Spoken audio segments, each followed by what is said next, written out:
is a strong contender because they have Xiao 8, and he's very known for his leadership skills in a team, and he makes very good calls in general for a captain, and he has the experience of a ex-champion.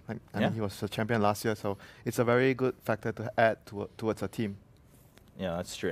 Is there any other reason do you think that's concrete that people are kind of putting LGD on a pedestal right now? The young plus old combination. They have new player, which is maybe their mid player, and they have experienced players, which is Xiao 8, and the rest of the 4 players are all very experienced, except for maybe. Yeah, I think that's a really important recipe for success. Yeah, like Arteezy and Puppy, for example, and I like a lot of these teams just have super new players, Sumail and Fear. Yeah. I mean, the mid players are all new. Yeah, Ketchikimba. Huh. Yeah. Now that you guys mention it. Yeah. Of course, you brought up parts of Team Secret. I mean, that's no surprise. Everyone has been talking about Secret for quite some time.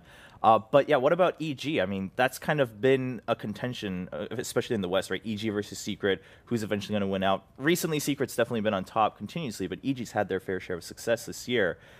Where do you think EG's going to fare? I think they're pretty much a safe bet for top 8. For top 4, I think they're very likely.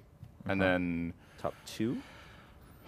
It's difficult to say. Yeah. I think, of course it is. Like that's the easy answer, right? But I would personally say EG. I don't really want to name a top 2 at all. Fair. I'll name a top 4 for me, and then fair enough. Whoever places where is really difficult. I think Secret's going to be there. I think EG will be there. I think Vici Gaming will be there. Okay. And I think Empire will be the 4th one, actually. Ooh. So I don't put LGD up so high. I still think they will definitely make top 8, and I think top 6 probably from my perspective. But I have really high hopes for Empire this year. I think this is going to be their time. Historically I could be horribly wrong, but I do believe they're prepared this time around. Yeah, well, we will get to see 2 Empire matches on the main stream today, so that's got to be pretty exciting for you. So I'll be wrong very early. Yeah, we'll find out.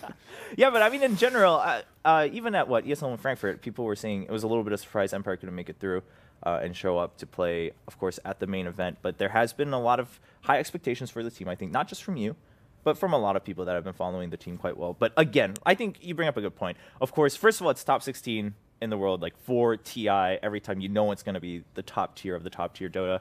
And at the same time, we discussed this yesterday, right? 2 weeks of events. It's very different from whether it's a 3-day line event or like a 3-month season event. Teams are going to adapt. They're going to have ample time to adapt for teams that usually don't perhaps do well at kind of the weekend lands, we could say. At the same time, teams like Team Secret, when you have that bullseye on your back, you have to have a lot more prepared when you're going to play that many more matches. So that'll be something exciting. For the main stream, now we will be going into LGD versus Cloud9. We already talked a little bit about LGD. Where is Cloud9, though, right now? I mean, obviously Cloud9 has a pretty big following in general, just because of brand name and also players. But at the same time, some people feel that maybe that kind of following hasn't really been met with the same expectations and results recently. I chatted a little bit with Conrad, and he seemed very comfortable that their team was in a good place after ESL. ESL probably not the best tournament for them. Bone 7 wasn't with them for the preliminary part, and then they got eliminated in the first round. And that's probably not good for your hopes if that's your last land going into TI. But yeah, they seem very comfortable. I actually have a lot of faith in this team. I think Cloud9 is going to be top 8 and probably top 6, even though historically they've been a little bit hit or miss. But they were 6th last year, right? Yes, they are matched up versus LGD in the first round, so I think that is the match to watch.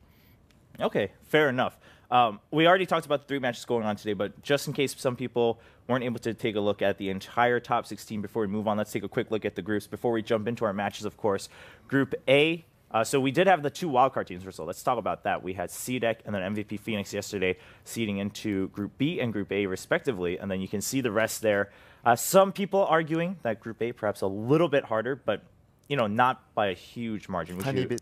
Just a little bit, right, Winter? Yeah, just a little bit. I mean, I would assume that's probably because of certain team names that we see in Group A, like Secret. But at the same time, I mean, Group B, there's definitely some big hopefuls on that side too. So I think it'll be a good, well, at least for the group stage, it will be a week, and then we'll see where everyone seeds. And then next week for the main stage, we'll see how things play out in the upper and lower brackets. So going back to Cloud9, though. You were saying, all right, overall, I mean, obviously different scenario than the other lands, especially very recently. You said Conrad feels a little bit better. Winter, what do you think about Cloud9? I think they are a team that, for me, strikes me that they are in the middle of the pack, the middle of the everything. But at the same time, they have the potential to be at the top, or something might go wrong and, you know.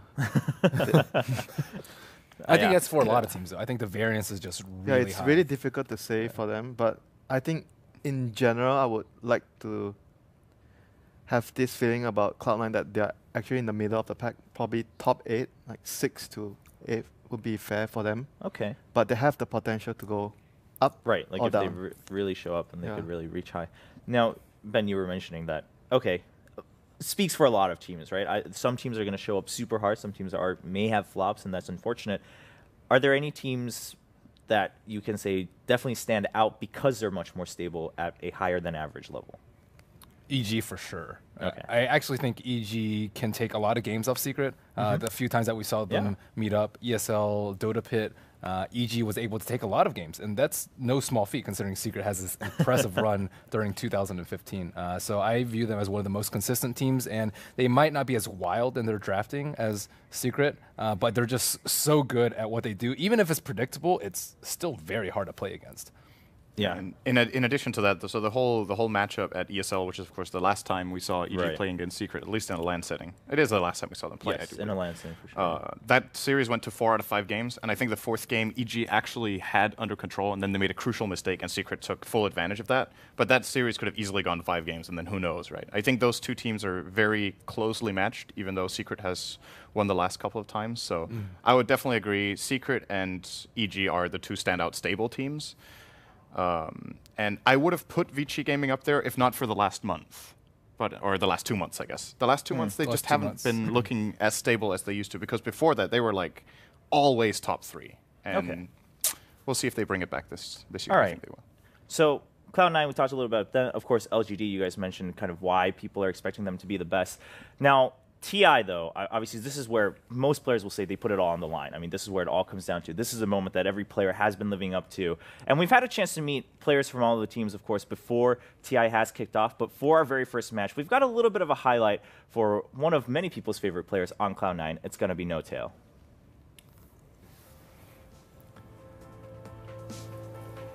Johan started very early as a child, almost just walking. He played Game Boys. He was extreme clever, quiet, and he was just living in his own world. I always said that if I could duplicate Johan, I have 10 more children. I remember in high school, he found out he wanted to play Dota full-time. Right there, I met some friction between especially me and my mom, but also my dad. I think they were a bit disappointed because games in their time was only related to something you actually pay to do, not something you can ever get paid for doing. He's very, very talented in the ways of gaming. Like, any game he plays, he's actually really good at. Like, it's actually pretty scary. So I forced myself to think different, because when he's that good, there will be a place for Johan. Of course there will.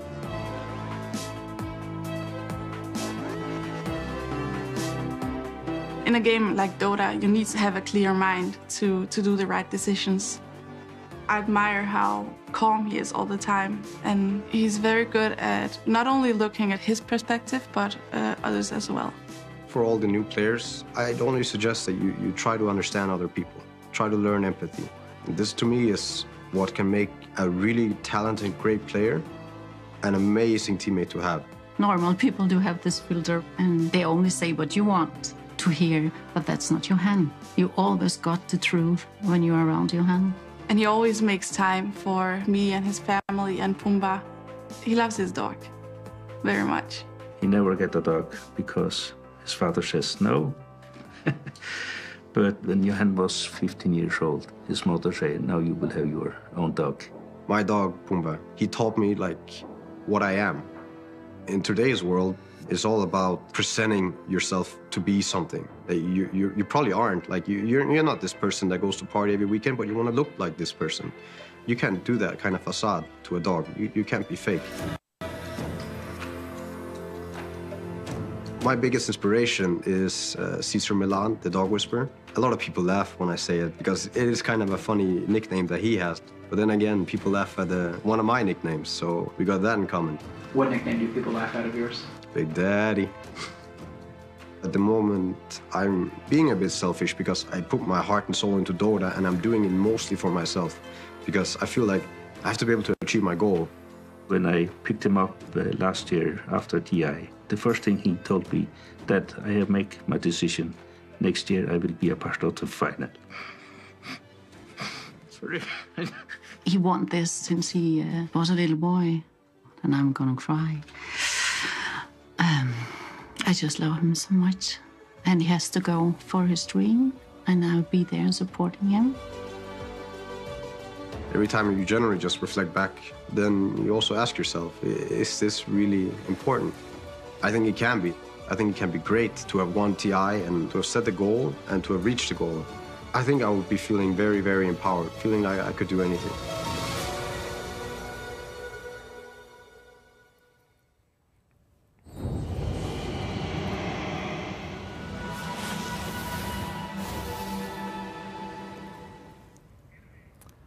That was No Tail of Cloud9. And yeah, I mean, quite a story. Of course, I mean, No Tail, he's been known to have a lot of quotables, you know, in his career throughout. But I mean, he said some really impressive things. I think the way he put it, one thing that really struck out to me was we all talk about it, but how he said back in their time, gaming was the thing that you paid to do and not something that you could ever get paid to do. But now it has flipped. Of course, we do have professionals here at TI being paid, and also, of course, they're playing for, you know, a sizable sum in prize money. But I mean, what did you guys think after that No Tail video? He's, of course, talking about his dog. I mean, he's a likable guy after that video. He's such a good role model. I think the overall vibe that I got from the video is like very happy. Everyone around him is just, you know, very exuberant and relaxed and calm and happy, and that's just a great thing to have in a Dota player. Yeah, absolutely. I mean, Winter, anything strike to you about No Tail's video? Well, you know, when we first started playing, everyone was like walking in this tunnel, and you have no idea when the light is going to come. And that's how we all started. And right now, like in the video mentioned, we are getting paid to do what we love, you know. So it's, of course, a great thing to have at this moment. No, I think for a lot of players, of course, it's an emotional moment, not only to play at TI, but if you go to the finals, like he said, and his parents, you could see that they felt it too. I mean, they never really probably understood what it meant to him until now, where he's like, I want to be on that final. And if he gets there, his mother is saying that, all right, I would probably cry if he was up there, and it would be a very emotional moment. So again, a lot on the line, but it's not just No Tail. I mean, this story permeates for all 10 players that we're going to have in our first match against Cloud9 versus LGD. Now, just to note, as we jump into the first draft, yesterday we had all best of 3s for the wildcard play-ins, but starting in the group stage, it is best of 2s. So it's a point system. If you win 2-0, you get 3 points. If you tie 1-1, you each take 1 point. And of course, the loser, if it's a 0-2, you get 0 points. So that's how we will have standings at the end of the week.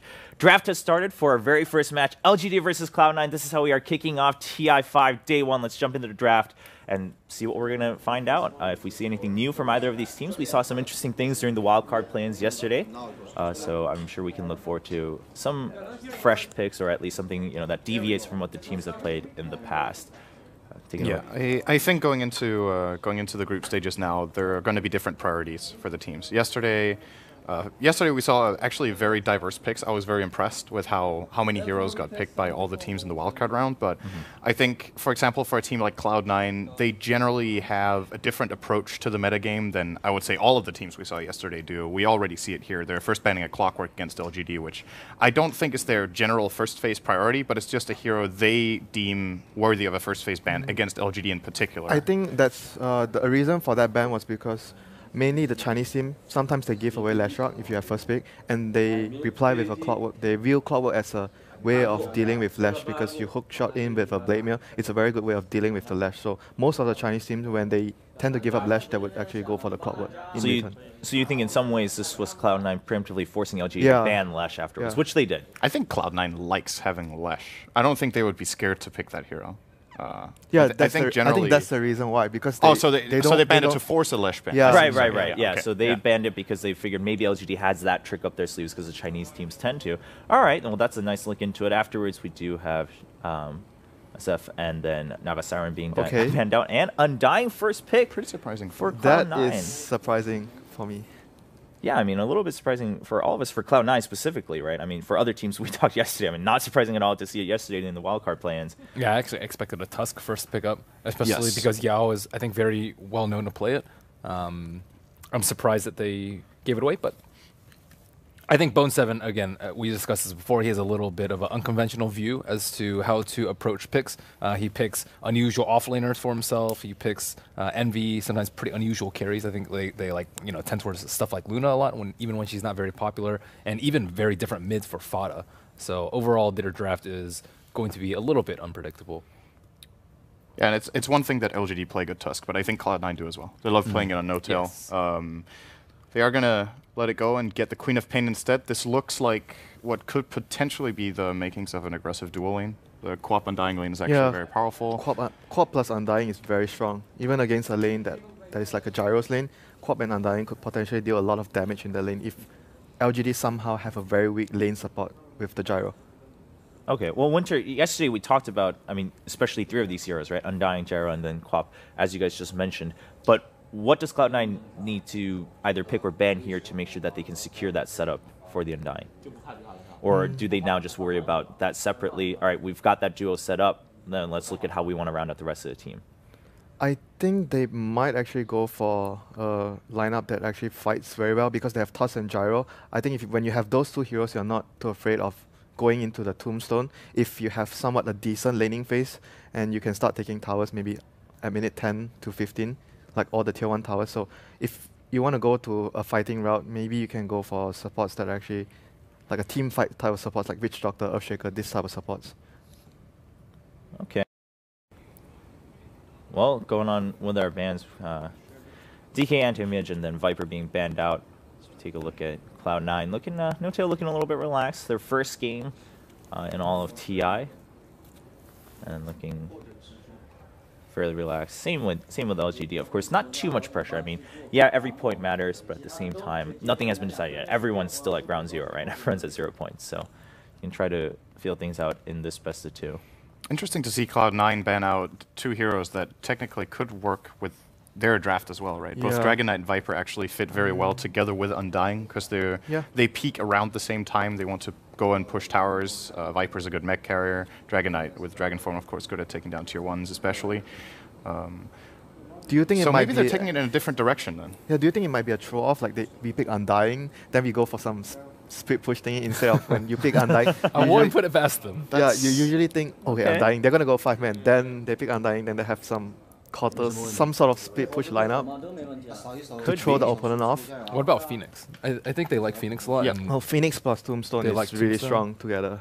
It's incredibly powerful. I haven't seen them pick it up too much recently, but I think a couple of months ago they just picked that hero first pick every single time. And I expect the Undying to be more or less a support, played by No-Tail, more or less, most likely him. There's still the option of running a Pugna if they wanted to try that together with the Undying. the decrep that on the is Tombstone. Crepifying the Tombstone, pushing towers with Nether Blast is really good. Alternatively, maybe Cloud9 pick up the Undying, like you said, to throw the enemy off, but rather than playing a split push strategy, they actually just pick the Undying so the enemy immediately thinks, oh right, they're going to run aggressive, they're going to try to pressure our safe lane, and then you can just pick a super hard carry because the enemy has already started drafting a defensive safe lane, and then you just try to outcarry them with, say, like a PL for Envy, or maybe the Luna Ben was talking about could be pulled out, and she can actually get farmed incredibly fast if she doesn't get challenged. Her weakness is her how fragile she is in the super early laning stage, but if you can get over that, you obviously have a very powerful pushing carry at, say, minute 25. So that could be something they're looking at here. Undying is also great for the safe lane tri lane, by the way. In case the enemy wants to challenge, you're not in a bad position either. Okay, so Cloud9 definitely having a lot more options here in terms of which style or which strategy they want to go for, which composition. We'll have to wait and see. I mean, I'm sure, obviously, in the next couple picks, we'll find out. I mean, you kind of have to show your hand at this point for Winter, Cloud9. yesterday you mentioned that you don't really like the Undying versus Gyrocopter matchup. Do you feel differently about it this game? If you play it as a support and you have another plan, it's fine. I mean, I personally feel like the lion.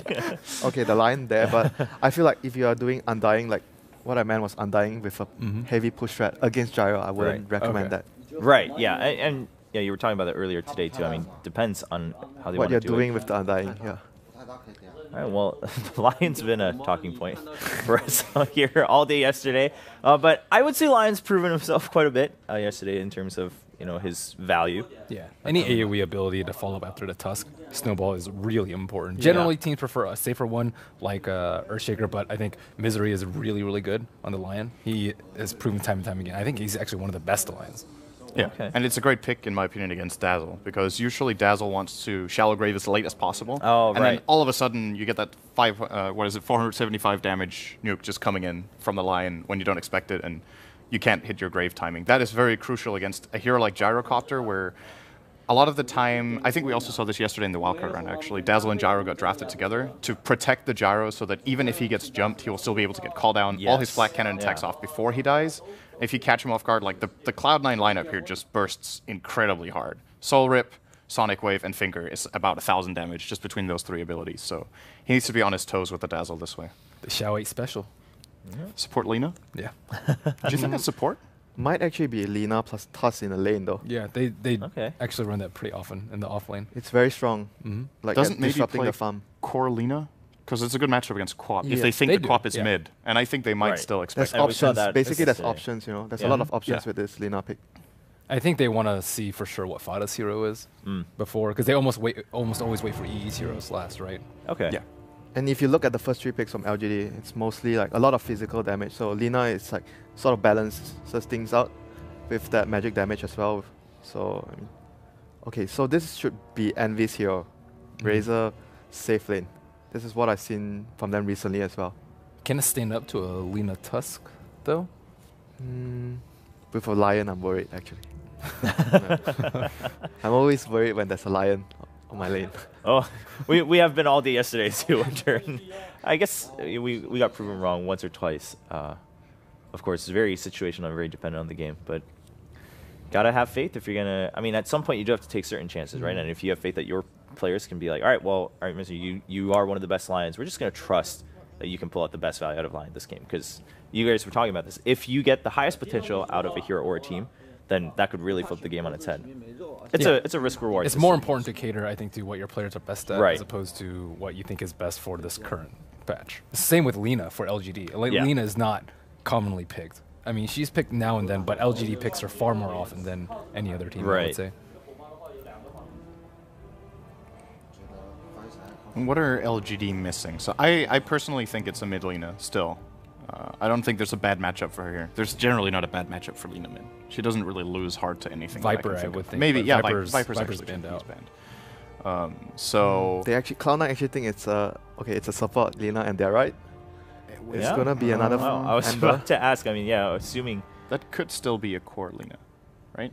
They could run an aggressive Plus trial in with Ember. okay, that was plus done support. yesterday. Dazzle, Ember, Tusk is actually pretty decent. Or they could run Dazzle, Dazzle, Tusk, Gyro, which is a really powerful tri lane. But that would put their Ember safe lane one-on-one, which he No, doesn't I want would against You these generally don't heroes. want Ember Yeah. to go unprotected. We'll see. I'd say It's probably more likely. Yeah, it's probably a safe lane Ember. Sorry, not safe lane Ember. I mean a core Ember. Okay. Well, so Cloud9, I mean, do you think Cloud9 has to base it off of one of those? Like, do they have to choose which option they're going to base their last pick off of? Or for them, what are they missing, right? Because they've got the Lion. Obviously, they've I got think the Undying. they're Yeah. actually missing strong lanes. Missing a tank as well, I feel. They need another tank. Razor Right. doesn't suit that job, or Undying. Or I you feel think it's they just too would middle be, ground? It would be nice if they have Bristleback. Though. It's just a feeling. Just a feeling. After watching yesterday. I think the problem for Cloud9 is going to be, it looks like, so when you have Razor and Undying together, you have this feeling that the game plan for the team is to try to push down towers at like minute 20 or 25, and it just seems super difficult to do against the Radiant lineup. There's Call Down, Ice Shards, Dragon Slave, Sleight of Fist, and you even get Woven. If you start grouping up together to try to push the tower, Dazzle is going to thwart your efforts. So, and in addition to that, the Radiant lineup, with especially Ember, can actually put pressure on the map while defending. So Okay. you force them back. Oh, this is really interesting. This is a hero we haven't seen for a very long time. some But time. it's, in my opinion, Bone 7's absolute best hero. Yes. Second, or his Clockwork, I guess, is second to his Bat Rider, which is also very, his very Bat Rider good. is His Bat like, Rider amazing. is- Bat Rider, Clock, incredible. and Broodmother are 3 of his strongest heroes. Oh, Yeah. well, I haven't seen anyone play it in I would say, months. yeah, I mean, quite It's some been a time. long time. But Bat Rider, I mean, everyone talks about how Bat Rider always finds his way back in at some point or another. But there we go, Bat Rider rounding things out for Cloud9. Winter, I mean, we talked a little bit about that. Where do you think, how is this all rounding out for Cloud9? Because we were talking so much about where does this Undying go and what's the strategy here? It's very strong lineup, Bat plus Undying, Ulasso, and go into the Tombstone. So they have a very formidable team fight, I'd say. But LGD do have ways to actually save the guy. Like there's Grave and there's Snowball. So we'll see how it plays out. All right. Well, ladies and gentlemen, this is game 1, the very first game of TI5 in the first day as we go into the group stage. Top 16, it's going to be Cloud9 versus LGD in a best of 2. We still have to keep in mind, though, he's going to have issues coming into the Gyro, the Tuskar, as well as the Ember. Like, even if you snowball, you could just lose everything you're looking for. Definitely. So it's not going to be an easy game for Bone7 by any stretch of the imagination. We'll see how that works out for the Batrider. Yep. But right now, let's get ourselves into the game so we can welcome in our mainstream viewers. If you're joining us now, joining the people in Dota TV, I am W1, joined by Waga doing LGD, going up against Cloud9. Game number 1 here of our group stage. 3 games going on at the same time, but we are your pairs here on the mainstream. Yeah, really excited for LGD versus C9. I'm really happy we get to cast this. We get to cast a lot of C9 games. We do. And we also have 2 IG games coming up later today. And we will cast plenty of them throughout the group as well. It is heaven for a caster here at TI4. It's so nice. So many top quality teams, so many great matchups. There's never really a disappointing matchup. Just barely seeing each other a little bit there as they run into each other. He saw the Tuskar. He also saw the army that was running in. At least the Queen and Batrider. The rest managed to sneak down. It's kind of interesting that Cloud9 are doing this too, because when you look at LGD's lineup, their level 1 team fight's actually really good. Oh, yeah. But up against Cloud9's Undying, however, you probably have second thoughts. Yeah, exactly. Both teams have very strong level 1, in fact, but I think they may have said, like, oh, LGD have really strong team fights. They're probably going to go up and contest our jungle, so let's just ward their jungle, and that is the trade-off. So both teams blocking the opponent single pull, or the safe pull. Yeah. So no small camps until they deward that. However, C9 are a little bit late coming up to the top rune, so they're going to have to take the bottom, which is going to go to Fader, and the top. Smart decisions here by Big Daddy No-Tail as well as Bone7. No reason to contest that top rune. However, Yao might be in trouble on bottom lane. He Shadow Strikes into the Earth Spike as well. Yeah, he's got no escape. He does have 2 stick charges and the Shadow Strike's ticking him down. He won't die from this until the Plasma Field will arrive. Yao has to actually trigger the salve quickly and the stick charges. He'll survive only just, but as you said, consumables being burned. At what cost, Toby? That's terrible for him. 100 HP, 3 tangos available now, but his salve is gone, and Misery is not going to be going easy on him. He's got to keep him completely out of experience, and maybe he's actually dead. Maybe Misery, is that enough? One more attack. Oh, there it comes, and he snowballs and avoids it. He's dead. Still going up to Misery, which means he's going to die. One more attack. There it is. First blood spilt by Cloud9 after it's been a thawing experience for a Tuskar. Yeah, and that means he has to purchase a TP scroll as well, so a disastrous start for him. And they also do not get the instant D-ward LGD. They are not going to be having the pull on bottom lane. This is when you start looking towards your other lanes to try and pull it back for LGD. But top lane, not going to be an easy place, especially when you got 2 napalm stacks into the decay with the body block from No-Tail. Bone7, now 3 stack. Sylar, how much more damage is there? Another decay in 1 second. So it's going to be another one. He's salving up quickly. The decay, he'll stay alive. No-Tail, he's in so deep with the creep wave into the trees. No-Tail, there's your burst heal from MMY. Sylar in the tree line. No-Tail's going to go down way too deep on the top lane. And LGD gets something very big back. Yeah, punished by the Dazzle there and how well he could just keep healing there, running after. And despite not having Rocket Barrage level 1, Gyrocopter does survive there.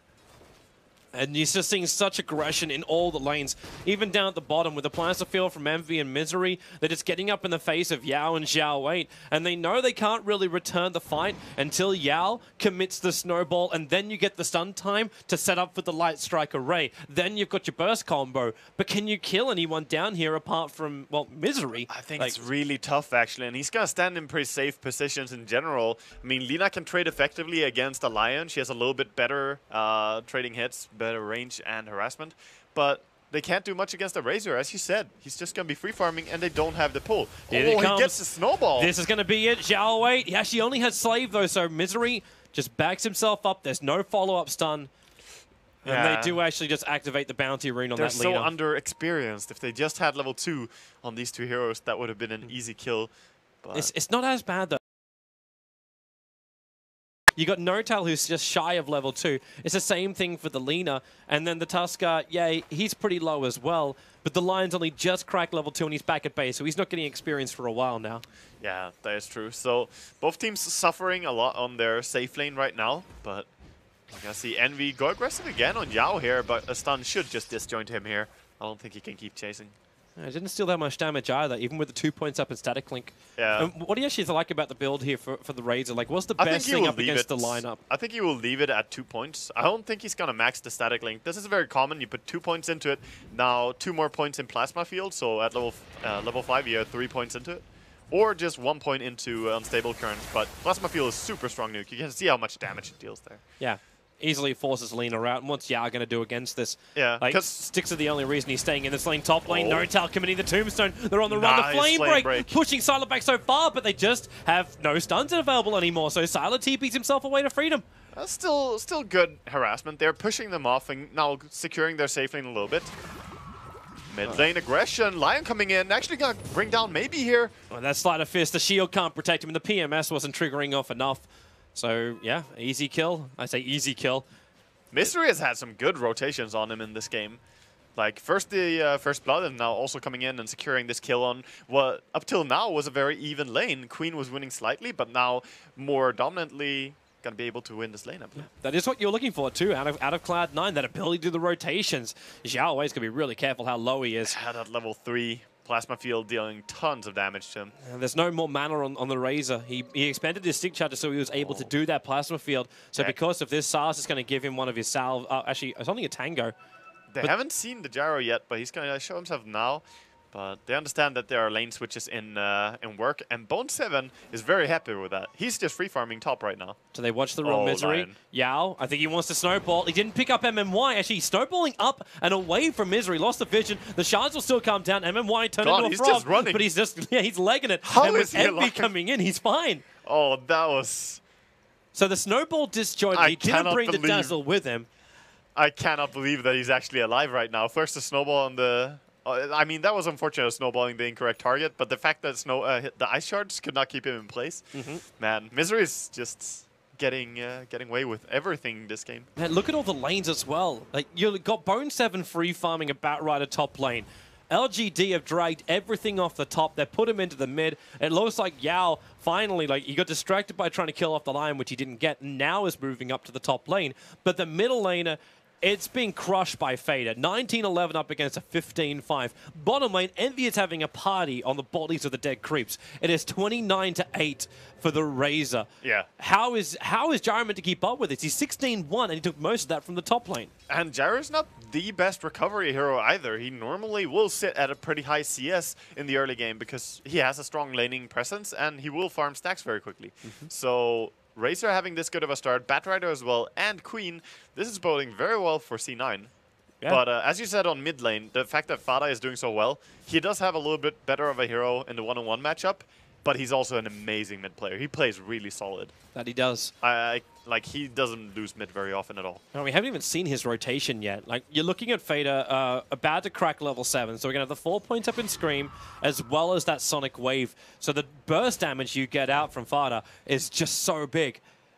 If he gets himself a good rune, like, would you believe a Haste rune, which is ever so conveniently waiting on bottom lane. Good old S4 rune, just waiting there. He's waiting for his bottle to arrive, though. It's coming out in the courier. Yeah, just gotta stand around. Not much to do for him right now, just waiting for it. They have sent the Tusker top now, and he's gonna try and get something out of this lane as well, realizing that he should be safe to farm there. But you always gotta be careful about Bone7, who did not skill Lasso until level 7, by the way.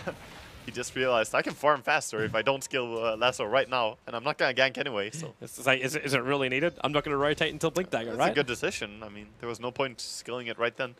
Always gotta think about why you would do something in Dota. And okay, LGD.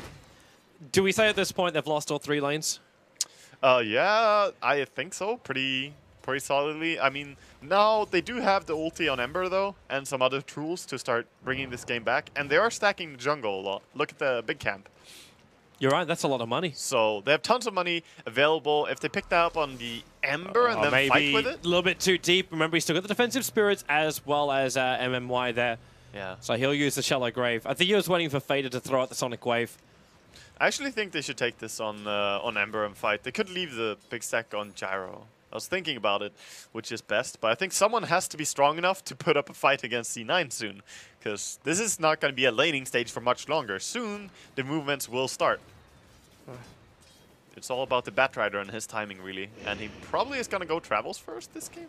He does love to do it instead of Blink. What, go directly into BTs? Yeah, that's his most standard build. Is Boots of Travels and then Mask of Madness and then Blink, or Boots of Travel, Blink. But his first rotation is going to be scouted out. If you actually look at the boarding from LGD, it's really smart. They're waiting for him to come. So these next set of wards they placed, you got one on the mid lane, just on the Radiant Cliff side. Now this will see all the way over towards the mid tier 1 tower, and then the one on the bottom lane is actually looking up to the tier 1 tower on the bot. So the second you bring support in, you'll know it. However, Sylar on the bottom, up against Eternal Envy, lets the call down go. There's more support. The Sonic Wave of the Scream gets the kill, but the Searing Chains, they're still fighting underneath Tombstone. This is not the greatest position in the world. Yao, Money and Snowball actually protect maybe, which he will do so, dragging him up to Eternal Envy. They still haven't finished the kill. 13 HP will survive while Fader picks up a double kill. On the other side, he's actually on the other side of the trees. He'll live and get the kill on Tuskar. LGD just can't get a sausage. Yeah, and that was 4v3 as well, so the 4 of them could not do it. They have to run away with their mid laner. Man, that was a really tough fight for LGD as well. That first fight had to go well. Now they're going to be in a real tough struggle. And with those rotations failing, the Batrider flash farming, if you even start to lose control of your jungle, there's no more of these stacks to be had. No. You may even lose them. If you do see Bone7 start to rotate and he sees that, he might pick up BT to start with, and then 2-3 minutes later, he'll actually have the whole shebang with the Blink Dagger. That's the power of the BTs as well. Like, first of all, of course, rotating over the map is much quicker when you have the travels. You get so fast. But also the fact that when you farm with Firefly in the jungle, if you have travels, you can farm 4 camps. That's pretty amazing. So you can definitely steal a lot from the enemy jungle. Smoke movement from LGD. Looking for an opening on top lane. Misery is the most exposed one. So simple snowball in. He goes for the Earth Spike, trying to get the timing just as they came out of the snowball, but it was a fraction of a second early. So a simple pickoff. There was the Lina who got the last hit in there, so Xiao 8 doing it with the Slave. Yeah, that was a pickoff that they needed. They need to keep finding these kills. That was 3 heroes committed though, and they only got a support, so it's a good break, but they can't really lane bottom lane at all. And mid lane is also dangerous, so they have to start taking their jungle before Batrider comes in there. That's a very important point. Oh, he went for the Blink Dagger, actually. So, Bone7 going for the more secure gank of a Blink Dagger and Smoke. Well, you might just feel confident enough that you've got the aggression factor up. It looks like Sylar's going to be the man taking that big stack. Yeah. Both Call Down, Rocket Barrage, and Flat Cannon. They'll mop through it. MMY is going to soak up the experience, and so is Yao. He also took one Satire last hit there, the dirty little support. I got my eyes on you, MMY. Well, they got level 6 on Tuskar, so now we've got ourselves an ability to punch over on LGD. Not to mention MMY up to level 5, so 3 points up into the heal. And the Gyrocopter cracked level 7 after this too, and got pretty close to finishing his Bracer. The tough part... I mean his drums. Yeah, the tough part in this game is that Lina is only level 5, and their Tuskar now, of course, has level 6, but these 2 heroes really desperately needs their ultis. So when Lina has hers, I believe they can make some nice ganks. Now they're going to try to kill Misery top again. Well, hearing that lasso, they're dragging back maybe. He needs a little bit more life, and he's got it! Had one charges up his sleeve. MMY couldn't get in range for the shallow grave. At the same time, they do find that kill over on the Lion. So the smoke gank is successful. Yeah, while C9 not so, and that's the first reveal of the Blink.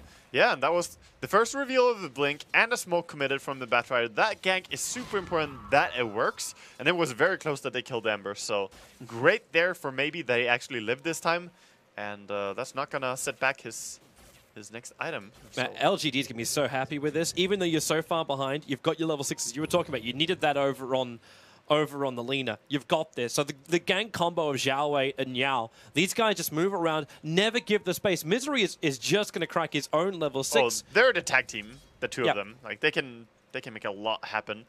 So right now, just going to see Bone7 farm up the jungle more. Look at the Radiant jungle and how invaded it is. It looks infested right now. Envy?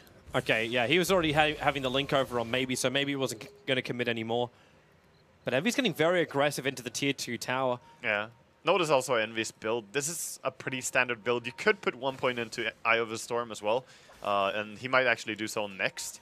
But putting several points into unstable current, being faster and more able to run down the enemy, this is a very strong Razor build. I think Notel is also pinging out to Envy. It's like, can you please come up here and farm this stack? He's actually stacking the Radiant jungle. Yeah. Which is a little dangerous if it gets called out, especially when you get heroes like Jara, even Lina. Lina with like a 3-1. It's not the easiest way to mop up a camp, but it'll be successful. I'm a little bit worried for the wards that LGD just dropped in the enemy jungle, because it's nice to have deep wards and deep vision, but you want to have the wards where the fight is going to be taking place. And right now, C9 are just living in LGD's jungle, so these wards might just see that, hey, we're not there. And while that's information, that's not the best information. And Envy doing multi-camp farming while the rest of his team pushing the tier 1 tower. Bone 7 again, just hovering back. They drop the Tombstone Notel, expecting some level of defense, but LGD, they're actually on the bottom lane. And it looks like they're grouping up for a big 5-man smoke, and they are going to do so. But is this to contest the mid tower? You got no fortification. I think they might be going for Envy. The Tombstone's only got 6 more seconds left on it. Yeah. When they arrive, this Tombstone's going to disappear. So they snowball in. They go after Fader. He can't get the blink off in time, and Fader, they get the kill. The Sorb couldn't keep. Not the lasso will be dragging Yao back. Shallow Grave very early on, but they get the perfect shards off. And Misery, Envy, and Notel. There's one small path to freedom around the corner, but Ember Spirit jumping down, killing Envy on the way through. It's a double kill for Zhao Wade, while Dazzle comes in for the heal bomb on Notel. The rest of Cloud9 are bailing out of here. Things going wrong. Wow, really good fight for LGD there, and there was just chaos in C9. I think they were just panicking over the, oh, Tombstone is dying, we have to run. But then they jump in and grab, but they grabbed a guy who used everything already. The Tusk had cooldown on every single spell at the point that the Batrier grabbed him. Yep. And there was no way they're going to win that fight if they stayed, so they lose their Queen, they lose their Razor, and the Undying. Those are 3 really good kills for LGD. And with this, the net worth's going to start to balance out a little bit more. It's a good swing, but you had yourself almost a 6,000 net worth advantage going the way of Cloud9. Oh, C9 just were over doing 10 minutes in, and now it's back to 3,000, and it's still going to tip before C9 can get themselves back into the lanes. The experience was roughly the same as well. Yeah, C9 were doing amazing at that point, so now, of course, with those kills going the way of LGD, it's a little bit more even, but still C9's control for sure. I don't know how they're meant to push, however. Like this is probably another one of these things to bring up. The fact that Zhao Wade just left the lower levels up in Light Strike Array, but with the 4 points up in Slave, his range damage he did to the top wave as Envy was pushing in, it took out maybe 80% of the life of the creep wave. So you throw both Shards and Slave, and there's no creep waves left. You have to commit this. Like, it's the same situation as middle lane. You commit the Tombstone so early before the fight even begins. He wants to get a grab. He's there looking for it, but he's going to back off. And yeah, as you said, they have to drop a preemptive Tombstone if they even want to stand and hit the tower at all, because the creeps get pulled back. But is this the way to do it? Because you're losing Tombstone after Tombstone. Yeah, this one actually going to get farmed up as well. So 150 gold over to Lina. She's very happy with that. She's almost finished a full Yule Scepter. Like, I think it was the Void Stone, which is already on that courier for Zhao Wade. But as you say, like, how else are C9 going to push until they have Aghanims on Razor? The only good part about pushing that they have is Batrider being able to start the initiation, but if it's just about killing the tower, there's no helping that. So LGD is much more rounded in their draft here. Of course, having a heal like Dazzle and his Shadow Wave, that is amazing for pushing. So no sustainability on C9. Oh, now these wards which LGD planted almost 3-4 minutes ago are going to come to fruition. Oh, yes. Because you can see everything inside the dire jungle. You group up as 5 and you take tier 1, tier 2. Yeah, they also got a D ward on the C9 ward that was on the lane up here. So the lane ward is removed, and they have their 2 wards in the jungle that can now be much more relevant after they won the mid fight. Looks like they're not going to force the top lane too much. Ember Spirit still needs to find a lot more farm. And maybe that's something else we should be looking at. When does Ember Spirit hit his timing based on the start he's had? Yeah, tough to say. It depends what he wants to transition into from here. He has the Bracer and he has the Face Boots, but I think he's just going to go straight for the drums or Battle Fury. I think Battle Fury, actually. We'll see if he decides to pick up drums. I think Faye's going to get very, very frustrated soon. Yeah. Because the Radiant Creep Wave actually gave vision up. Another thing to note is that the Undying zombies, they don't die to cleave, but you have to hit them. So if you have Battle Fury on Ember and you jump to all of them, you're actually going to get to hit on all of them and cleave from them.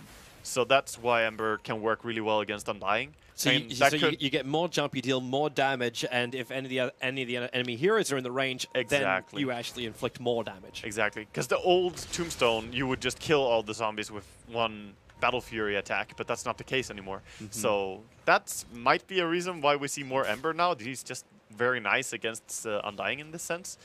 That's just a gimmicky interaction, though, or something you should know. LGD are baiting. Drums was the choice. Yeah, they are. This is a really, really big bait. But it's so obvious. I mean, they know that they're not being watched because of their Observer wards and Sentry wards that have already been placed. So they know they got command of their own jungle. They do. That's a very nice sentry. I'm just looking at Xiao 8 as he's running around and just, you know, securing his own jungle again, trying to put down some good vision for his team. Meanwhile, Silas got a nice creep wave on top coming, so good farm for him. So you got the 2 cores farming and the other 3 of LGD sitting and waiting. But C9, like, I think they're getting sick of this. They smoke underneath their own tier 2 tower at the exact same time as like cooldown was used on the top. So you're not going to be able to TP down at the bottom lane and give that to support when this fight comes. But now the wards are paying off for LGD. Look at this. They can back off. They saw that no one is farming the enemy jungle anymore. Oh, they're going to see each other as they run in. They have been spotted. They're trying to break the smoke. This is the best area of vision where they can break the smoke of Cloud9 and still get away to safety. He's looking for the initiation. He sees them. Oh, they found Yao, dragging him back. Tombstone instantly down. Yao, he can't snowball in time. They just have to let him go. MMY was coming in for the shallow grave, but he just couldn't reach him. That was a lot of skills committed for our Tuskar, though. So now they know that in 20 seconds, they're really strong to fight. They could just wait for a Tusk respawn and start going then. They could maybe even have gone in and punished, but the Tombstone is so risky to dive into. They're trying to loop around the Tombstone. But the Dire Observer ward, this ward is so nicely placed down the tree line. Oh, as you say that. Mama, yeah, he's on the case. Oh, I guess they just can't have nice things. Yeah, really good D-warding by LGD. I'm so impressed. That's the 3rd really nice D-ward in a row in the last 6 minutes or so. So, very good play. They have been reading C9 like a book here. Not a single Dire ward on the map right now. That is very frustrating when you play and you have this happening, because they don't even have a ward on the courier. Do they even have wards available? They have 1 ward available to purchase, and they have no wards on the map. That's a terrible spot to be in. You always want to have some vision. If you keep planning it down, like, you're probably going to be mentally like, I got to keep trying these different unique spots, and then you still get de-warded out. Yeah. Mentally, where do you go from there? And also knowing that LGD have the vision superiority, they're grouping up as 4, they're smoking up, and they're going north. It's easier to make decisions when you have so much vision. So yeah, they're just going into enemy jungle. They see that they're not in our jungle, so let's go and put some wards up here again and get some info. Yeah. They also show themselves, and there is a smoke from C9 now. As the Gyro revealed himself, they instantly try to wrap around this. Yeah, No-Tail TP'd out. He actually TP'd to the tier 2 tower to join that smoke gank. And this Observer ward, which LGD placed, maybe it's going to give them the false sense of security. Yes, it could, actually. Sometimes your vision works against you. But at the same time, look at the vision of the Dire side. They only see Sylar here on the top lane. They don't understand the trap. Envy comes in from behind, however. Yao goes for the shards. Bone 7, a big blink in. He goes for Xiao Wei, dragging him back. So no Laguna Blade, but then set up in towards the air. The Yulset protecting him while the cooldown. Perfect position with the flag cannon. Envy still alive with the storm going, but maybe he's your big man. Spirit jumping away. He needs to escape from the rest of Cloud9 because he's destroyed the rest of his team. Cloud9 take almost everything in there. The stun on maybe. He's still got the Spirit down, the flame break, the extra stun, try to drain out the mana, a quick sleight of fist into the Spirit bump. Maybe is gonna live and get away from this, but he's the only one. His entire team is dead. Only Queen of Pain was killed, and she still has 2.9k gold and her ultimate orb, so she's looking very farmed. Could soon have her Hex against the Ember Spirit, which is terrifying for him. So beautiful wraparound there by C9, and as you said, the false sense of security from the ward. They didn't think that they were gonna get initiated on from behind. Yeah, and they were so clustered for it too. Like if you looked at that top lane for the box, it was basically 1, 2, 3, and 4 with the bait on the front lines. Like this right here is what we call box of death. Yeah, definitely. They got completely shut in there, and that's also the beauty of having, you know, Batrider and Undying. You throw down the Tombstone immediately, and you grab one guy with the Batrider. It makes it so hard to run away and get out. So you have to kind of help your guy who's being pulled away, but at the same time, if no one kills the tombstone, you're just stuck in, as you called it, box of death. And who was meant to kill the tombstone? Even your disables, like Lina was the one I thought was going to be the biggest factor. That's why I was focusing on her at the start of the fight.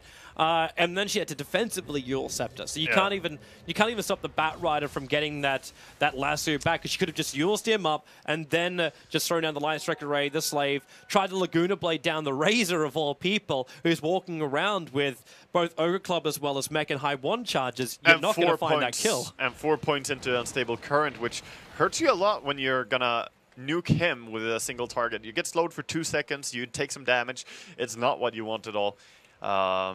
And next fight is only going to be harder. When he has his full BKB on, it's going to be very, very difficult. Here they come. Oh. Zhao Wei, Tombstone's going to drop, but Point 7's not in position for the blink. However, Misery will onto Zhao Wei. But not enough to follow up there. He did have the ulti available on Lion as well to target down Lina, but he didn't have more follow-up, so decided to save it. 23-minute scythe that you're talking about. Yep. It's now arrived fully.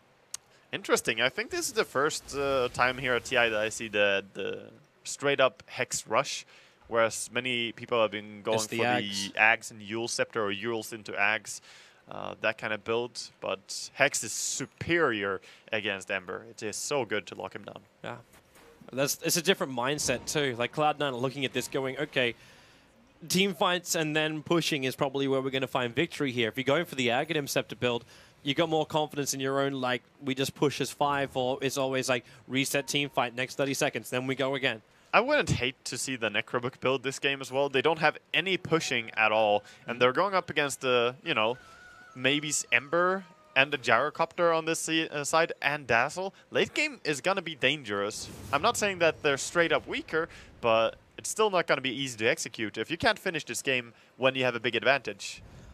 Would you then look for the more classic Razor build with the Aghanim Scepter? I'm not going to say Aghanim's Refresher, but like, would you go down that line? Envy loves Shiva on his Razor as well, so could definitely see a Shivas. But Aghanim's Refresher is very, very strong for pushing, so they could go into that. Downside being that you don't get too much HP from it. This mech is so delayed by Lina, because she's going for it. Like, they actually made Lina our mech builder. Needs another 600 gold to complete it, and that's after Yule Scepter and Arcane Boots. And look at her max HP. Like, she has so much gold on her, but it's not turning into that much yet. Not in her HP pool, at least. Not survivability. Well, there's some dewarding going on with that gem over on Bone 7. Amazing to have a gem on Batrider. One of the best gem carriers for sure, along with like Coddle and Night Stalker.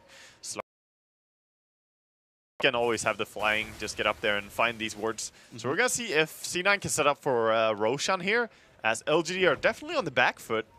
They don't have much going for them. Do they have a smoke available right now? Or does C9 still have enough damage for Roshan? They do not have one on them, and their shop is actually out of smokes. So yeah, they don't have a smoke to use. I'm not seeing a medallion over on Cloud9, so like going in for Roshan could be pretty difficult for them. Yeah, it is a little bit hard. They don't have, again, the best heroes to bring down Roshan. They don't have good Rosh, don't have good pushing. They have very good fighting heroes. That's what they have. Yeah, they could bait the fact they're going for Roshan, and maybe this is why the Sigil is now making his long trek across the Radiant jungle over towards the pit. Just think, you know, hey, maybe they're looking at this. Yeah, definitely. It's going there to scout, but interception. I mean, they're just fine farming up the enemy jungle right now, but maybe realizes this as well, so he's just pushing top. He's like, I don't know what's going on, but I want to be farming. I want to be doing something. I'm going to take this tier 1 tower, and he's completely safe in doing so. Surprisingly, Cloud9 didn't fortify that. They had fortification up. Yeah, you should always do it. If you remember it, you should always do it for a tier 1 tower, of course. Just would delay a little bit of time. Yeah. But it's going to be trade-off anyway. Cloud9, it's not a big they've thing. got 3 guys forcing in the tier 2 tower. There's your fortification from LGD. Now, that one won't regenerate after this tower goes down because there's no tier 1 towers left for LGD. But because of, like, you could have bought yourself 4 more seconds, this tower is now taking a fair amount of damage for it. Yeah, and the push bottom now as well. They're getting into the base here. See if Batrider can sneak around and get the vision here. Maybe he can finish this tower Oh, by they himself. ping him. He's got the double damage rune, so he can also TP back into this fight with the high damage. And Envy, well, there's your Blink Dagger in, 4 stars away. missed. Couldn't actually get the lasso on, which means the Tombstone is a little bit too deep here. They couldn't drag the lineup back, so the Tombstone will drop. The tier 2 tower was lost on top lane. Yeah, they got the tower there, and they also hold very nicely that they saw the Batrider early as he was trying to sneak in. He was in vision when he tried to go down there. Let's see what C9 do now. Just gonna reset into the enemy jungle once more. Well, they had to. Like, when that weave, like, MMY actually got a 5-man weave at the start of that. C9 was so clustered together, you got a 5-man weave, and C9 was like, you know what, we're losing all our armor. That's a double damage rune, Ember Spirit. We do not want to be here. And Ember does have the Battle Fury now. You know, I'm gonna believe that that is one of the bigger parts that separates casual players and players who are very experienced, is things like that, the small things. People won't notice the dazzle and how much it does until you actually have played quite a bit and realize it's a very dangerous spell. If you get Gyrocopter's flat cannon on you when you have minus armor, your entire team might be gone immediately. And I'm just looking at Envy right now. I'm trying to wait and see what he's going to pick up for next item, because I would love to see the Shivas in this game. More armor on him would definitely be nice. He might need it just up against the Dazzle. Yeah. More than anything else. But he then might also think, well, should I build an Assault Cuirass for my team? Like, I know you like the Shivas on him, but like, who else would be building such an item for Cloud9? Unless Bone 7 starts getting crap tons of money. Yeah, like Assault Cuirass is okay as well, but it's just that the Shivas synergizes really nicely with your Plasma Field as well. You send out the Shivas and Plasma Field, you slow them down, you deal tons of damage in AoE, and you just run in and be a boss, you know? The Sigil Scout's doing its work. Yeah. They're really keeping very, very close eyes over on Roshan. Same time, the Sigil's going to scout the Courier moving down, so it's going to flag the fact, in fact, there is the instant ping. It's like, okay, we see the Sigil, and the Sigil sees us. Yeah, a little faceless Rex coming down there. He's going to be safe. No couriers have died in this game so far. It wasn't like the roasted chicken house that was opened up yesterday. Oh, yeah. In the wildcards, we had some game with like 5 or 6 couriers dying. It was cluckles every time. Like, CDEC lost their courier, I think, 8 times yesterday. Wow. Throughout their games? That was insane. It was high. It was very, very high throughout their games. Well, that's what you get when you send it into the enemy base when you don't have any heroes in the enemy base. You know, like sometimes the poor courier, he didn't want to go there, dude. He uses as a ward to watch Roshan. Yeah. All right. I mean, it can be tactical, but they're going to try and kill Roshan now. They don't have Medallion, as you pointed out, so very slow Rosh. They also don't have heals. The ping's coming out. Where is LGD? Ember just pinged it out and said, you know what, like this is going on right now. They're very, very far away, though. And Roshan already down to 60%. Okay, Notal throws this Tombstone down so early. Yeah.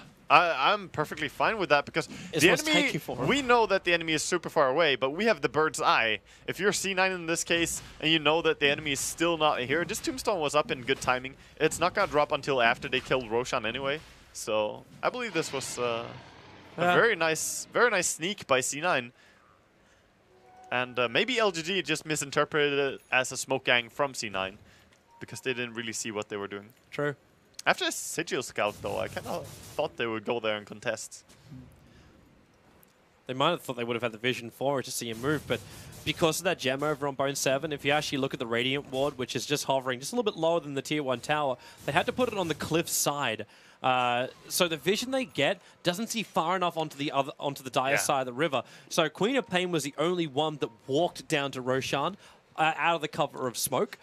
Same on the top rune, if you look at that, the Radiant Ward there. They really got creative in their warding, and this is some anti-gem wards that you will throw down. They're just harder to see, less chance that you're going to run by and be like, oh, hey, easy ward.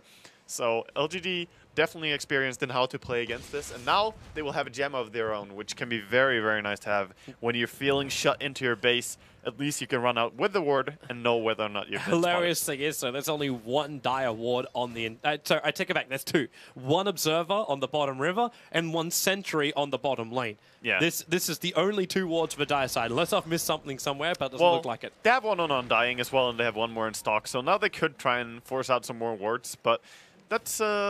It's still fine. They had the ward for their Roshan. It's going to get dewarded now, but it served its purpose, I think, as they were very safe in the Roshan attempt there. And Aghanim's going to be the build, adding some push to this lineup that desperately needs it. He's close to level 16 as well, which is a big upgrade. So if you can just get that before the next fight, that would be amazing. Well, they have the Aghanim, the Aegis Immortal plus the Aghanims. Is this almost the time you say, like, Cloud9, do you believe you have this in the late game? Or do you feel like you have to force the high ground now? I don't know if you need to force the high ground now, but you definitely don't feel confident for an ultra late game scenario, like going into a 2-hour game or 90-minute game against LGD. Definitely not.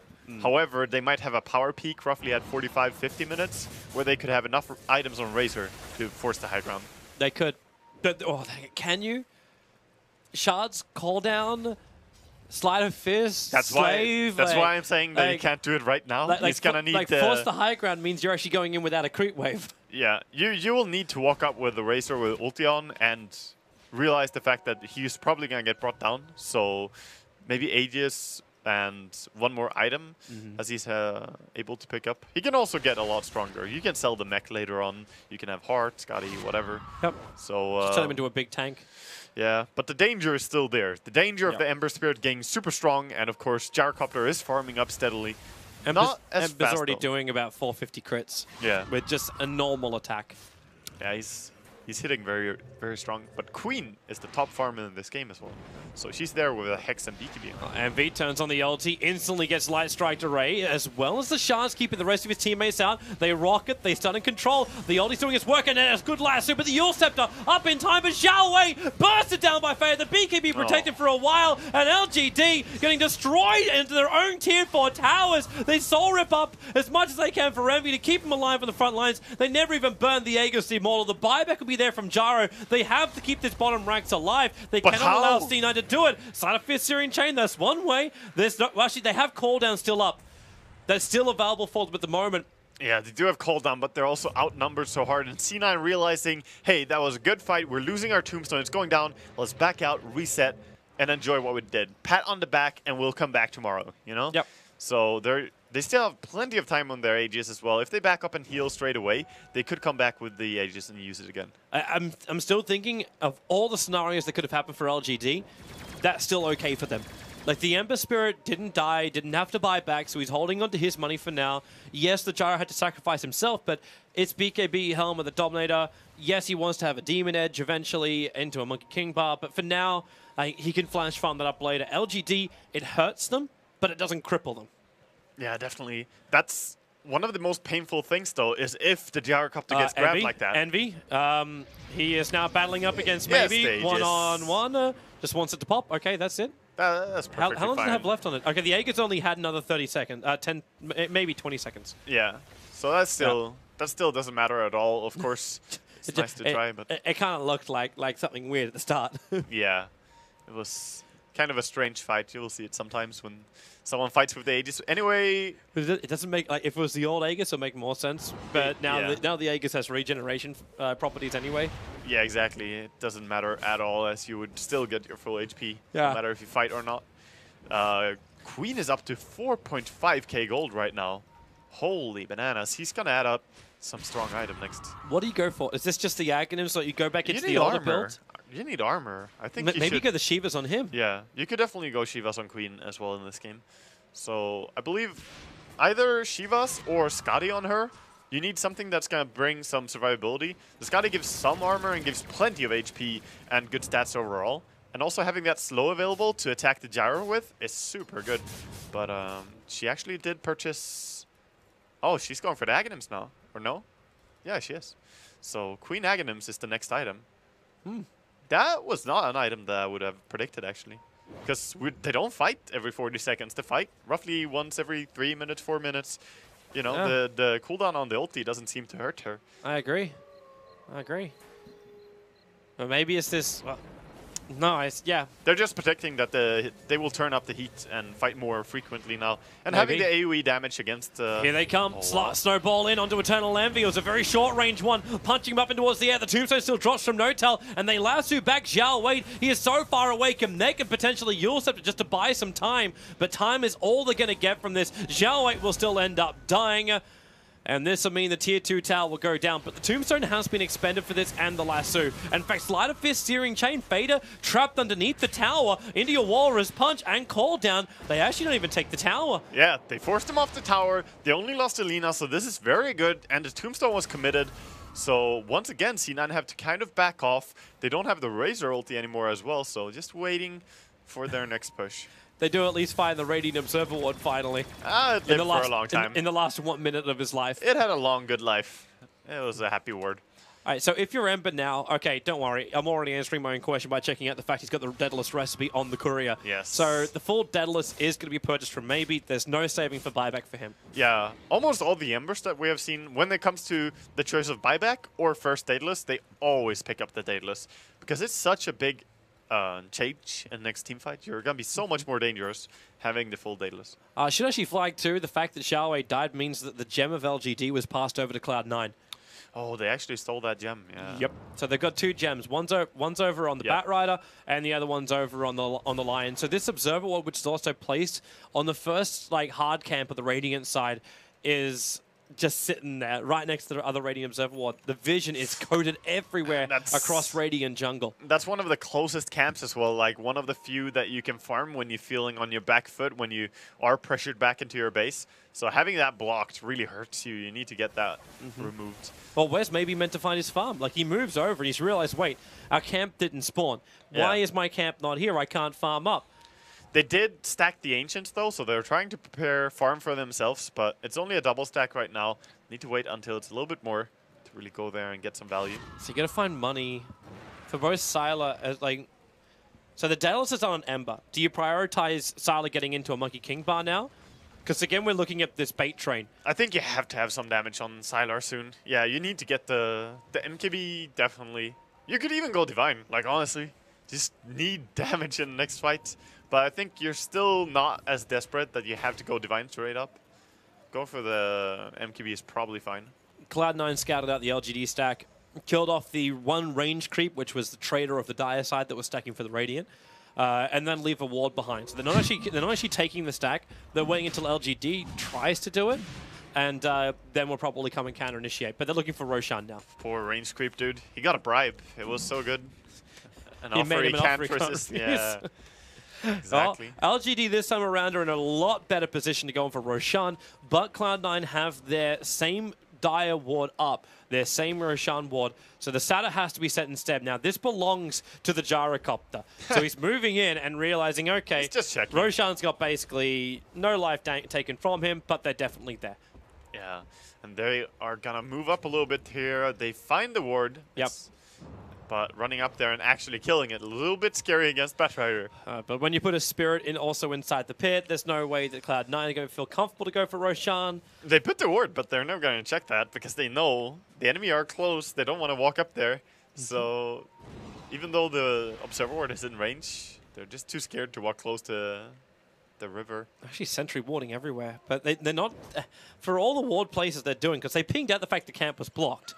But they didn't sentry ward that. They sentry ward on the river edge and not deeper in. Yeah. So either LGD know about the ward and don't care, or they just forgot. They definitely know about the ward. I believe they may have forgotten because, focus on so many other things, Roshan coming up, but that's still a big deal. They need to get rid of that ward. It gives very good vision as well as blocking one of their most important resources. The Spirit just timed out for Ember Spirit, and Cloud9, they went into it. You've now got a full Skadi over on Eternal Envy, so he's become almost 3k worth of life tanky. Yeah, he's super, super strong. He's a very dangerous threat right now, and no matter what item he adds up next, I think he's reaching that terminal status where he can actually just go. Oh, the poor range creeps, dude. Come on, Envy. Oh, he got away. Okay. Say no mercy for the trader. Damn. And now they get rid of that Dire Observer Ward. Finally. And Cloud9, well, they're going to smoke. So either it's a jump into the pit, which would be useless because the Spirit's there. They want to fight. They want to fight straight up. LGD don't. But LGD is still grouped up as 5, and they're on the other side. Oh, this could be terrible. They're going to show themselves on this creep wave. Actually, no time for that. They got to go. Fader actually blinked forward, so the smoke now breaks, but LGD, there's your jump in. Yao punching him up, Bone 7. He gets a drag back over on Zhao Wei, and Fader explodes the Dazzle. They move quickly over towards Sylar. Zhao Wei, the Shallow Grave's keeping him alive, but where's your extra help? The Ember Spirit's not doing enough at worth. Maybe he's just running away. Once again, the sole survivor of LGD, and Bone 7's trying to stop, and they found him. They get the Hex. It's going to be a team wipe in favor of Cloud9. LGD, they'll probably lose Rax at this point. Every single hero brought down. Oh boy, this is complete disaster. They only have buyback on a Tusk. Like, this is definitely Rax. There is tier 2 towers defending on the other sides though, so they cannot double Rax it. But this is just terrible. They might even keep pushing. 50 seconds on Ember and 45 on Jaro. At least they're gonna take the Rax back off and kill Roshan in the time of this death. Yep. I think that's what they're gonna go for as well.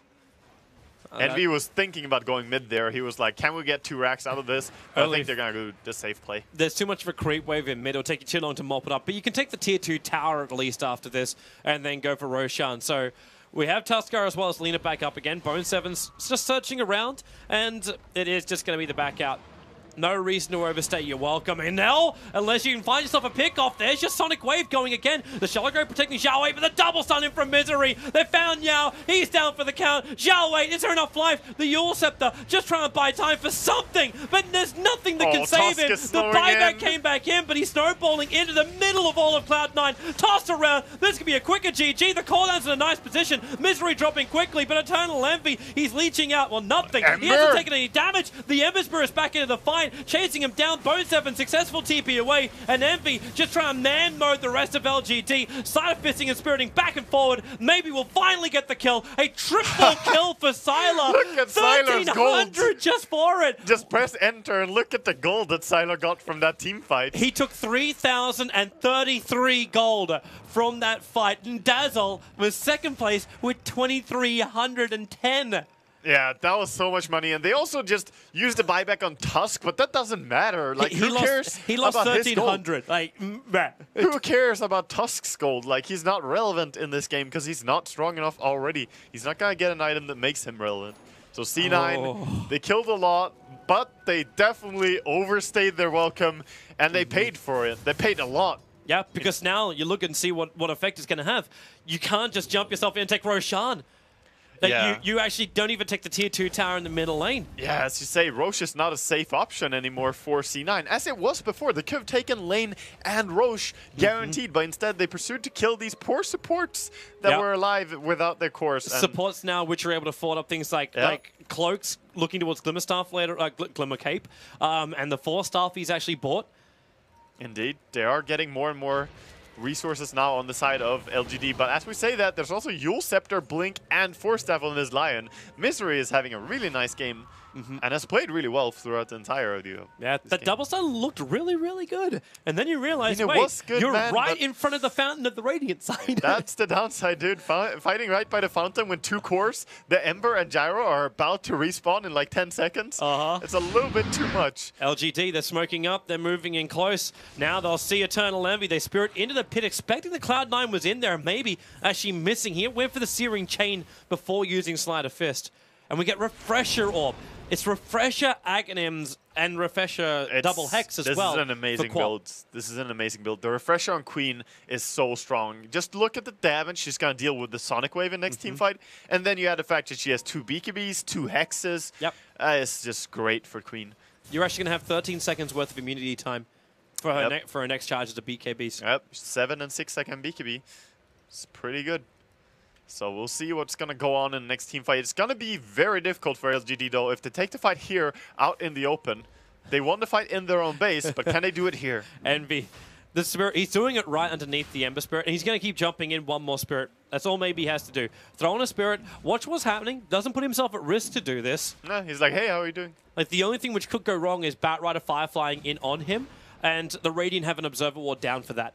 Actually, their ward positioning's really good unless you get the Tombstone on this hill, the northern hill of the Roche Pit. If it's on the southern hill, that's the most common spot is to put it up there. Yep. That's very hard to fight. If you cannot kill these tombstones, you normally just lose the fight. Especially when, like, as Ember Spirit, you could probably bring it down. And in fact, look, they put the Tombstone right in front of the Radiant Observer As we Ward. said, though, I mean, Ember can benefit from the zombies stacking up. He can definitely deal more damage. Oh, Roshan so low. That Spirit, he's not going to jump in. Eternal Envy finishes the job. And they just back up. Yeah. They didn't find an opening. Very safe Roshan there. Steady and easy from the side of C9. They have the entire solo crest as well on Big Daddy No Tail. That is really good in this fight, in this game. There is, of course, MKB on Gyro, but against Ember, it is amazing. So does LGD now defend their tier 2s? Do they feel confident enough they should just like smoke up and come and defend the tier 2s, or do they just let it go? I don't think there's any way you will take the tier 2 fight after giving up a Roshan. But if you're going to do this, then maybe you should be on that bottom lane. Yeah, like but pushing. They're not feeling 100% that they're not going to be bottom already. Like they think that they were going to go top. Now, of course, it's obvious, but they didn't feel 100% safe. Right, so maybe Insala mop up the bottom lane to try and relieve some of the pressure. The middle lane was pushed up nicely. I'm kind of actually liking the Blink Dagger over on the Ember, considering how quickly he's going to move from position to position. It's okay. I mean, it could be money spent towards second Daedalus, though. I'm not sure if I like it or not. There's the Tombstone committal. Bone 7. He's only halfway through that Firefly, still looking for a target. Syla's the best one here. That beacon up an Alpha Wolf, so there's bonus damage. Here comes Fader in for that ultimate. The snowball dodge from Yao. They might look for the secondary one. There it flies out. MMY is dropping low, but Fader not finding any kills with it just yet. Yao will be one of the first ones to drop down with Zhao. Wait, but Silas is losing so much damage. 198 taken. 224 was the end number. Yeah, everything being stolen by Envy there as Fada dove in and kind of kept the enemy team off, but two of them died and Razor's very low here. Be careful, Envy. Be really, really careful. He's got Aegis the Immortal, so he can come back alive. He's still going to pop it for the range racks, and Sylar, well, he's standing his ground here. The creep wave is going to remain, and they're looking for the extra stuns, and Pone 7 actually being Searing chained up, and they're going to find the kill. The Ember Spirit, the man to do it. Can they get the collateral? Yep, you just chase it up into a Searing chain. Eternal Envy can go for the Plasma Field and Static Link, but he's still down for the count. A double kill for the Ember Spirit. Every single kill gives so much gold as well. Look at that. Ember Spirit, 644 gold from Battery, 694 from the Razor. They're getting plenty of money back their way. It was almost elite number. It was 1338. It's a big swing of gold. However, they were very far behind in before this fight. So yes, they still need to work hard to recover. They only lost the range racks, though. Tier 3. You lost the range racks, and you've got 7.3k gold on an Ember Spirit. Well, do I just... You get pretty much the same damage extra as you get from buying a Divine by buying a Daedalus, and you don't risk as much. You should buy the second Daedalus and then buy a Divine. That's pretty much the build. Ember He's gonna go Linken's? Oh, he's scared of the Queen and her Hex and Lion, of course.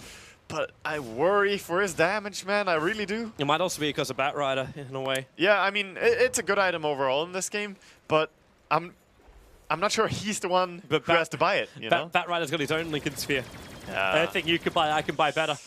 Yeah, definitely. Like, it's a good item for Batrider to pick up, but for Ember, he's definitely gonna need to deal a lot of damage.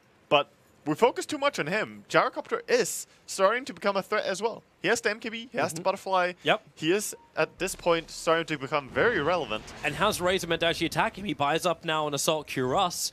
Well, he doesn't attack him, he just steals his damage.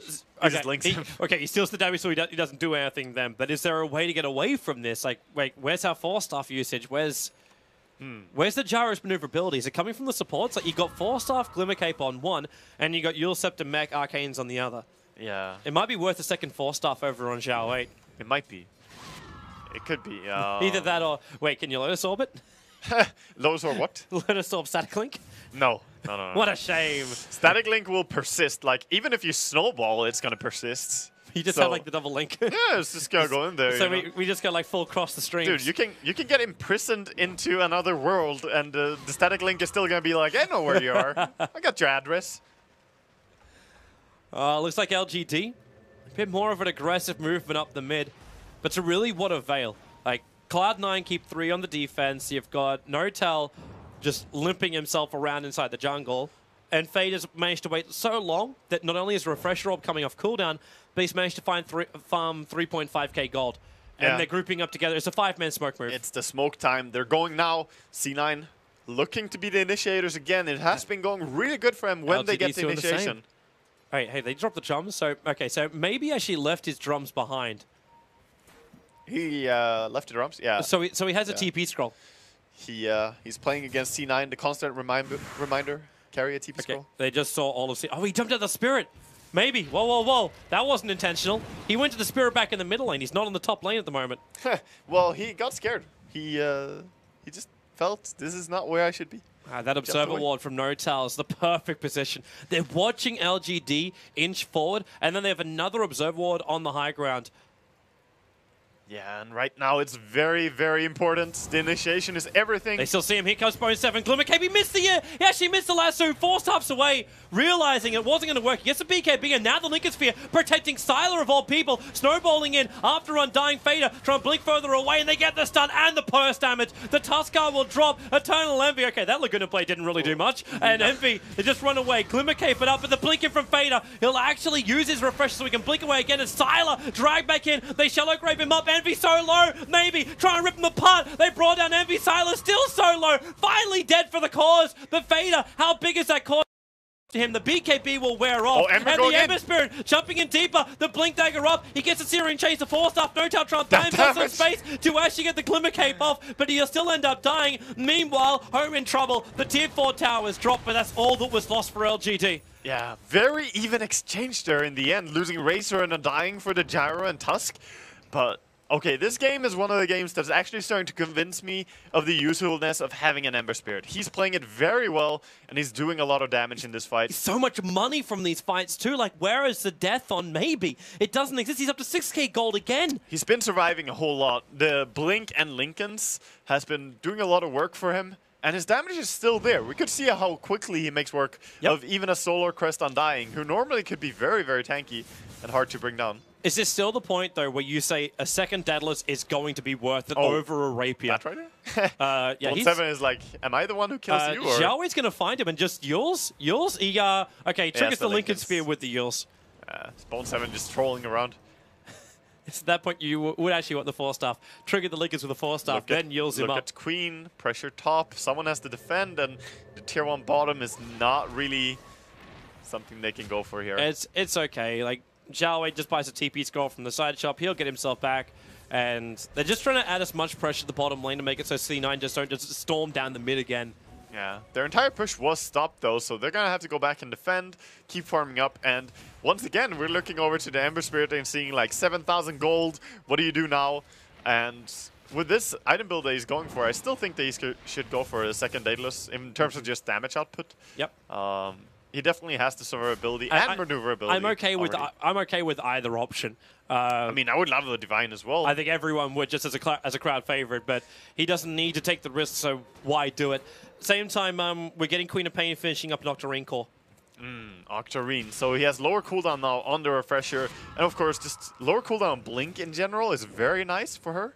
So she's going to be even more maneuverable. Of all the positions in the map right now, LGD are going to be the first ones to, one, deny a bounty rune with the Wild Wing, and two, see the fact that Roshan has respawned. It was a very quick spawn time. It was only 7 seconds out of the potential spawn time of him. Nice. So Cloud9 at this point have not scouted it out, but LGD are aware of it. Yeah, very good. The Helm of Dominator still doing work from the gyrocopter, showing that off with the creep. I'm actually wondering now what Cloud9 can do with this. Because if you get the Aegis model, do you drop the mech to get the Aegis over on the Razor? And you can't drop anything on the Queen of Pain unless she drops the Soul Booster for either Cheese or Aegis. I would say that you still want to do that. Like, you still want to put the Aegis on your Razor, I would say. It's a 5-man smoke out. LGD are not going to let him have it, but then again, Cloud9, they started it, and then they fell back. So Fader, the first man at the front lines, he'll BKB, Hexes on Xiaowei, isolating him with a Sonic Wave. They're still going to find that kill. MMY going to be lassoed up, so there's no Shallow Graves going to help them out. They're fighting within the Tombstone, but now Sylar, finally with the cooldown going to work. Watch your Ember Spirit as well. He's going after Bone 7. They've managed to actually bring down line. Bone 7 successful to run away, and then MMY is going to cut him off with a pass. Trying to be denied by the neutrals, not possible to do so. Fader and Envy, controlled as maybe bounced himself away on the back of the Spirit. They keep their 2 major cores alive, and Cloud9 expended a lot to do that. Every core still alive, and that was A pretty clustered fight once again. Ember was going all over the place, managed to kill the Lion, then get out. But also the Queen of Pain and her Hex, so dangerous. They're almost secured, Ember. For the rare gatherers. Is it time? Yeah, it might be. Maybe it's in the neighborhood. So if you want to get yourself some rares, get your camera position right on Ember Spirit. Do you actually have to look at him? You actually have to be watching it when you purchase it. All right. That's how you get the rares. Okay, follow. Secrets to victory. And before Scriff never takes the camera off Ember from now on. Well, Roshan's going to die now to Cloud9. So they will get the Aegis. Eternal Envy will lose the mech for the Aegis, the Immortal. And the cheese for the moment will be carried by Notal. But he can just give... Actually, he's dropping on the ground. Oh, he can blink in and hex him. Oh, he jumps away with the ulti. He's going to farm the Ancients, though. Queen might be aware of this. They're pinging it out. I'm not going to try. There's the blink. It's too tough to kill him in the end. How much surplus has he got? He's got 3.8k surplus.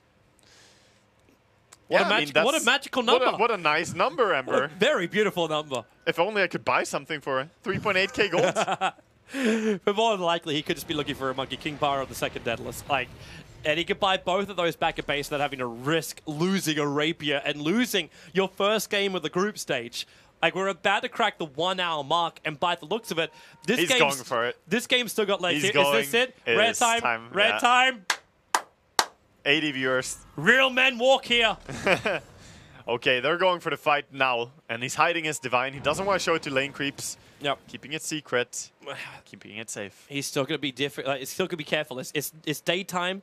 So vision is quite far, and then someone has to come down the bottom lane. Like right now, the satyr of the gyrocopter is the man who's doing the I don't think I've ever work. seen a Helm of the Dominator do so much work in one game. Like, it's been scouting Roshans right and left, stacking and defending the Ancient. Like, it's actually feels like one extra hero on the side of LGD here. How long does it take for Ember Spirit to get pinged out by C9? They're killing the creep wave so quickly, they'll take Cloud9 to be watching the creep wave die to understand what item maybe For all we know, they could already have just said it. Yeah, but, without actually pinging it. But it's very common that you just ping in a reaction when you see the Divine. So do we also look... Okay, imagine this game goes on longer. Before we actually start this fight, let's do some hypothetical. Do you hold onto the Blink Dagger as an Ember, or do you get something like BKB or maybe even another Daedalus? I don't think you want BKB in this game. I don't think that's the play. I think just go more damage. You could switch in your Blink for more damage. Or in a very late stage, you could let someone else buy a Linken's and put it on you. Would you also think about Monkey King Bar, considering there is a Solar Crest over on the Undying? Is it worth it just for that? No, I don't think so, just because of that. Because you try to kill everyone as Ember, not one specific guy.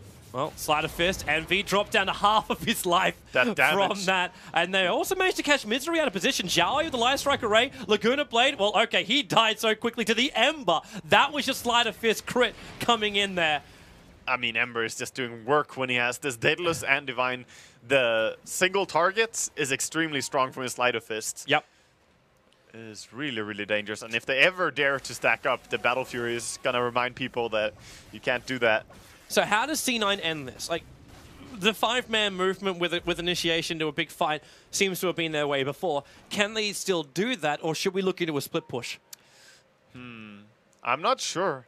I think they need to win a team fight still, so it's all about the initiation. Find the right point of initiation with the Queen and the rest. But one thing that I question, Queen has 13 armor.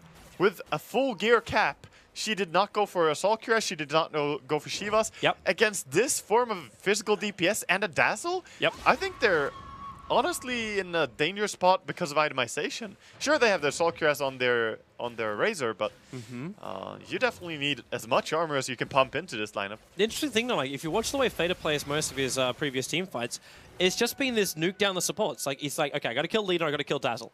If I kill them, we should be able to win the fight. If it's worth my life, we go for it, and then Envy rolls through the rest. Yeah, he lets the Batrider go on the Gyrocopter, and then he goes on the Dazzle, so that Dazzle cannot save the Gyrocopter. That's pretty much their play. That's how they take the fight. But at this stage of the game, it's, you know, you need something, of course, to stop the Dazzle, but can you commit the Queen to that? Can you actually? I think Lion has to find his way in there. Speaking of Lion, look at his item build. This is really strange to see. The day gone late? Really strange to see him pick up a late... Oh, Bone 7! He's actually got it! That was the full Satanic. That was so huge. Very nice clutch play by Bone7.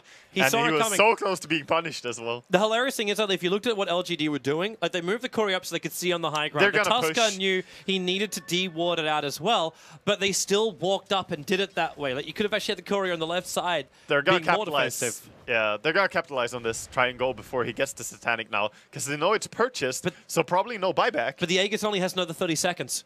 Yeah, it doesn't matter. Like if you wait until the Satanic is up from the Courier, you're just gonna lose so much from that. But if you also push and you lose your Aegis the Immortal, Envy might find himself in a real rough position because he's in the. They're not ready to push. Envy's a big boy. He will handle. Is there anything on the Courier which you can take back? I think you honestly have to go now. He's just to mock him. He's buying Satanic over on the Dire Courier right now. Yeah. He doesn't have the money for it though. He's short by 250. So there goes your Aegis burn.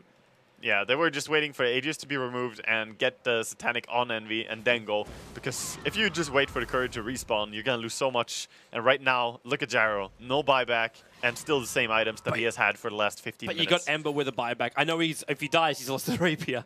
Yeah. But still, he was doing a lot of damage even before the Rapier came up. Oh, he's terrifying, for sure. It's more the fact that if you wait, he's terrifying and Gyro is terrifying. Yep. So you have to, go when it's still manageable, because we're just above an hour right now, 62 minutes in. And as I said, you do not want to go into a 92-hour game, something like that, against LGD's lineup. But it's Cloud9's You way. straight up don't. Cloud9 love these late No, games. C9 don't. They don't like this one. But in general, they find themselves in 2.5 hour games. Yeah, about that. Here they Some come. techies, maybe. Cloud9, well, the Tombstone drops on the mid, and there's your lasso. He found Yao, Oh, so he got Tusker being pulled back out again. Where is your damage, though? Like, you've got Fader attacking the melee ranks on the top, and then Sleight of Fist Searing Chain with the Blink Dagger up. Fader has to BKB himself away to safety. They still haven't gotten rid of the Tombstone. Now Silo will come in and do the job. Yeah, So the top racks remains, the mid tower remains, and Cloud9 also triggered the Eye of the Storm. They got the pick off, but it's just a Tusk. He has his buyback as well. Yep. And they use their Flaming Lasso, which means they can't control the Gyrocopter in the next fight. So they're just being very, very cautious in their approach. And this is allowing the Gyrocopter to slowly make his way towards buyback money. 1,600 to go. It is very expensive to buy back 1 hour plus for a Gyrocopter. It really is. At the same time, like, you look at C9's buybacks. Because of all the purchases they're doing, they've got 3 buybacks. Batrider, Lion, as well as Quap. It's the Razor where you kind of need to have him multiple times over, because once the Quap has triggered a Refresher Orb, what more does she really bring to the fight? Yeah. Because you don't have the mana as well. Yeah, you do have the mana in the end. I suppose it doesn't cost when that. you got a 3k pool, maybe Yeah, you do. you regen very fast with the Refresher. He has 42 regen per second, so yeah. that still makes up for it. But as you said, he doesn't bring much in the continued fight. He's about a quick pick-off. So far up, they jump in, they go for Bone7 with a snowball up. They still haven't found the kill yet, and the stun Yao. Shallow Grave will be protecting him.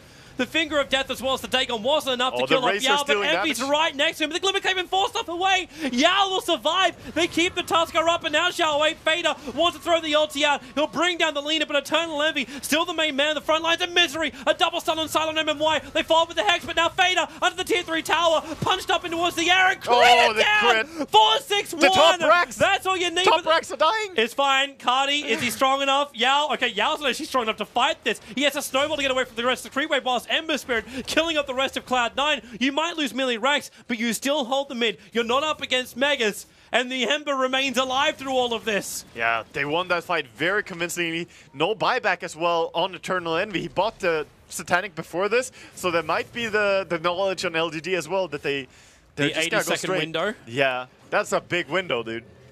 Okay, maybe. Is this just when you go, like, all the way? I mean, he can keep pushing the bottom lane, and he has travel, so he can join his team. Yep. So definitely he can join up. Well, that's probably what he should do, considering we're 65 minutes in and this tier 1 tower is still alive on bot lane. 65 minutes. It would require 1 hit from an Ember Spirit to kill this thing. That is impressive, actually, that tier 1 tower. I hope it never dies. Never die, you beautiful bastard. Even with the GG call. Yeah, even if they lose. Well, so Sala's going to push the tier 3 tower. Here's the BTs coming in. So Ember Spirit will join it, and we actually get another Divine Rapier purchase. It's on the Courier. So they're coming for the tier 3 tower. That's his backup Rapier. It looks like, though, LGD will take the mid racks. It's worth a fallback from this point, though, unless they think they can go for more. And actually, they're going for more.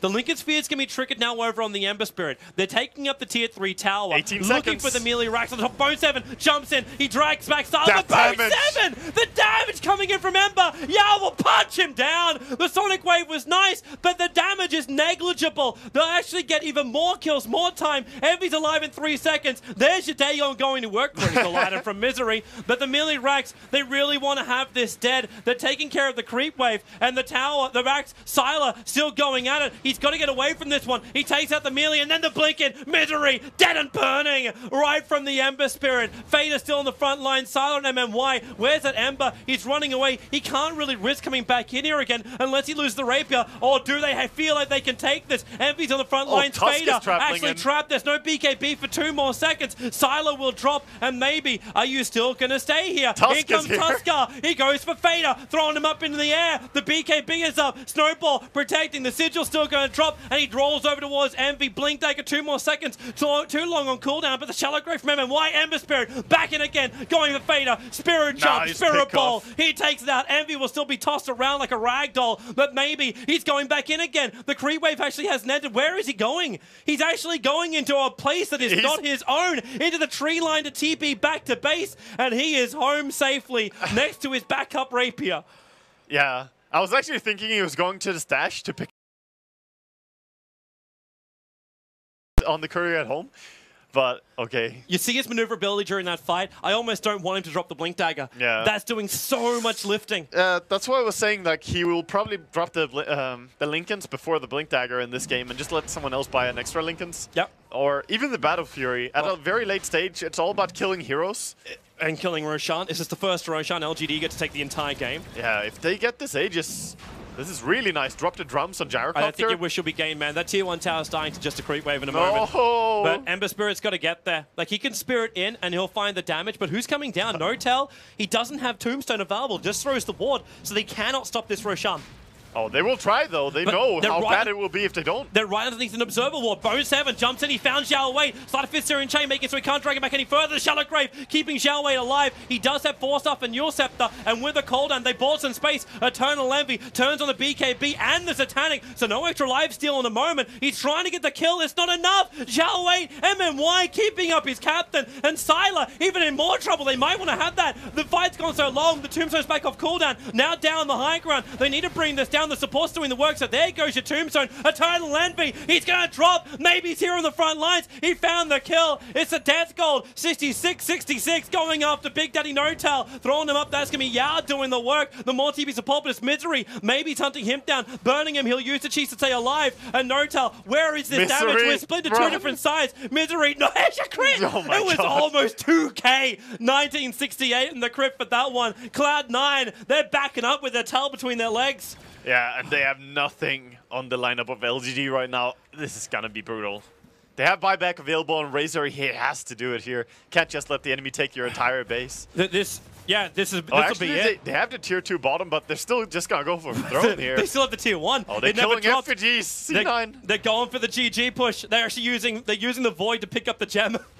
That's a Void Courier. Sonic Wave. Okay, that's negligible. The tier 4 tower's dropping. Envy, you have to buy back, He has to come. Bone 7. There's your drag back. He always likes to wait till the last moment. Maybe he's very, very deep here. But then the defensive Spirit Fader with the Scream. Sylar and MMY. They're so low. They heal, and now Sylar turning on the Satanic, getting the life back from Envy. But Envy taking away his damage. 84 points. And Sylar dragged all the way back into the fountain. Not far enough to get the damage out from it. But you still have maybe doing the work. Cloud9, they're losing too many people. And Envy, he's in a nice coffin of death of LGD. How much damage? There he is. He's a jump away. Maybe can't stand here anymore. Xiao Wei will drop. Sylar still here on the front line. Start a fist back in again. The fortress exposed. They're beating it down. Bone 7, what have you got? Nothing. No life. Nothing. He's down 1653. That's the crit on him. This will be GG. There is no more defense. That's GG. LGD take game number 1 against Cloud9. GG, well played. What a crazy game. LGD 70 minutes in and 6 seconds is when they managed to turn this around finally and take the enemy Ancient. And it's going to be one long day for everyone watching. You don't want to go anywhere. We'll be back for game number 2 of this 2-game series. LGD versus Cloud9 for the International 5.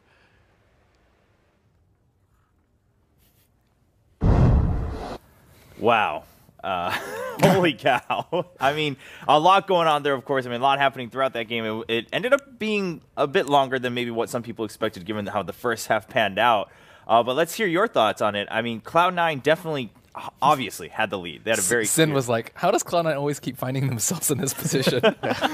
It's a very classic Cloud9 game. They get really far ahead. They get 1 or 2 lanes of racks, and they have this, like, historically just have this problem finishing games, like breaching high ground. That is, for me, that's their only really major weakness. And I think the reason they haven't won many championships is that they don't win games like this one. It's early on in the group stage, so you could say it might not be that important in the end, but still, you know, it's kind of an ill omen of things to come if they get into the situation again. How's this going to affect them mentally going into game 2 and going further in the tournament? Right, especially because it's been a historic thing. It's not just suddenly at TI. Like, this has been, like, this is kind of what a lot of people know of Cloud9. Like, that's their color, so to speak, which is not a good color to have. But Winner, I mean, what do you have to say about whether it's Cloud9 or LGD, of course, I mean, for them to hold on to that long, knowing that they can win that late game? I mean, like what Sin said, they have difficulty finishing the game, but yet again, they are against one of the best teams at defending high ground. Very true. And if you look at in the history as well, LGD are always a team that they play very well when they are far behind, defending high ground, and they come back into the game after that. And if you look at this game, well, the lineups basically tell the story. Cloud9's lineup is more like they're stronger early game towards mid game. That's why they got the advantage in the early game. They got map control from Undying, taking better fights and stuff. But on the other hand, LGD has Ember plus Gyro. We know what's going to happen in the high ground when they have their items, and it's exactly what Cloud9 struggled to deal with in the later stages of the game. The Rapiers, Slide of Fist, and the splash from Gyro. So yeah. I mean, you mentioned it. Let's take a quick replay at just exactly what highlights those compositions, right? We do have Cloud9. We talked about it. They had the stronger composition earlier on, and they took good advantage of it. I mean, you mentioned it too, Sin. I mean, they got 1 to 2 racks. They looked like they should be able to close out the game. They just weren't able to. But taking a look at one of their earlier pushes as they're nearing the base of the Radiant and pushing through, trying to go for the win. Now, we saw that happen repeatedly. Once we jump in, we're going to see the first time, and then we see it happen repeatedly, time and time again. Cloud9 are trying to get into that position, but they weren't able to. Now, okay, Winter, you mentioned that. All right, sure, composition-wise, there is a clear difference. If it goes later, obviously LGD is going to have an advantage, but for Cloud9, I mean, what is it there? Do you think it's something that they can switch in their draft to make it a little bit more versatile, or is it just simply a matter of how they go about the game? I think in this game, the time they got the bottom racks was actually early enough, and I think they also got the top range racks fairly early. Yeah. Right. And the problem to me is that it seems like they're missing a little bit of foresight when it comes to the base push. So generally, when they siege high ground, one of 2 things happen: either they're way too cautious because they don't realize they're far ahead, or when they start getting momentum. This is a very momentum-based team, and they're like when they're rolling, they're really rolling, and sometimes they roll too hard. And in this kind of game, right, you're getting the racks. You're like, yeah, we're doing it, let's go, and they dive a little further, and then they're lacking the foresight of, oh wait, what happens if this and this hero has buyback? Like, you need to think of those things before it even happens, because else, the moment it catches you by surprise, you lose a big fight. Right. I think there was 1 key buyback or 1 key fight where the Ember Spirit, I think, got 2 or 3 kills. He got like 4,000 gold or something out of the fight, or at least a ridiculous amount of money. Yeah. And he goes and buys, I think it was the MKB, and then a little bit later he gets a rapier after the following fight or something. Right. You said MKB, right? He did get an MKB, yeah. So, you know, it's just one of those. It's super difficult to do. Like I'm not blaming them for it, because this is like really advanced stuff, and you need to having that kind of foresight is exceptional, and it's, in my opinion, one of the reasons why Secret and EG are right now 2 of the best teams in the world, is that they don't get into this situation because they always think that extra step ahead. And to me, that's what Cloud9 needs to do, but it's so difficult to do. Do you think there's any items lacking? Maybe a Crimson Guard. Crimson Guard is really good against Ember and very Gyro. good, yeah. They could have built it on possibly the Undying for their high ground siege. Maybe that would be helpful, or any sort of other items that is missing in their composition you think would be extra helpful? I think Crimson Guard is definitely good, both against Gyro and Ember. So I would agree that's an oversight on their part, not getting that core item. But at the same time, that item also really falls off at like minute. I don't know when they would. You have to get it at a very good timing, precise timing. So, and what hero would they have picked it up on? They could have maybe got it on the Undying. Yeah, he's like the best candidate, I'd say. Or, you know, you could do something a little special and Bat Rider is a very special hero because it doesn't really, apart from like Blink Dagger and to an extent, you know, everything past Blink Dagger is kind of luxury on the hero. It's the only thing you really need. Blink Force and then luxury, right? So the question is, was the Mask of Madness the right choice? Bone 7 loves getting it because you get the max move speed, so you can pull them as far as possible with the Force Staff and everything, which is great. But at the same time, it kind of looks like no matter how far you pull them, as long as there's a grave available, you don't get the kill anyway on the opener. True. So maybe he could have gone for a utility item that they were lacking. I don't know if they had a Shivas on the Razor. Did they? No, he went Scott. No, he went AC. He went AC. He went AC. So they did. I think they didn't have a Shivas in their lineup, right? So they were lacking a Shivas. Did they have a Vlad's? You know, AOE armor in general is incredible against that mech, kind of. I think, for the early pushes, because I don't think anyone so got a mech. Well, itemization then, I guess, could have definitely been improved. But honestly, the way the game went, this was a win for them. If right. They I had mean, like played you it said, right, it seemed like they got the timings right for the earlier phases. It wasn't that they were late already. It's just how they were able to pan that out. So yeah, let's jump into that highlight of the early kind of aggression that we saw from Cloud9 and them taking advantage of their composition.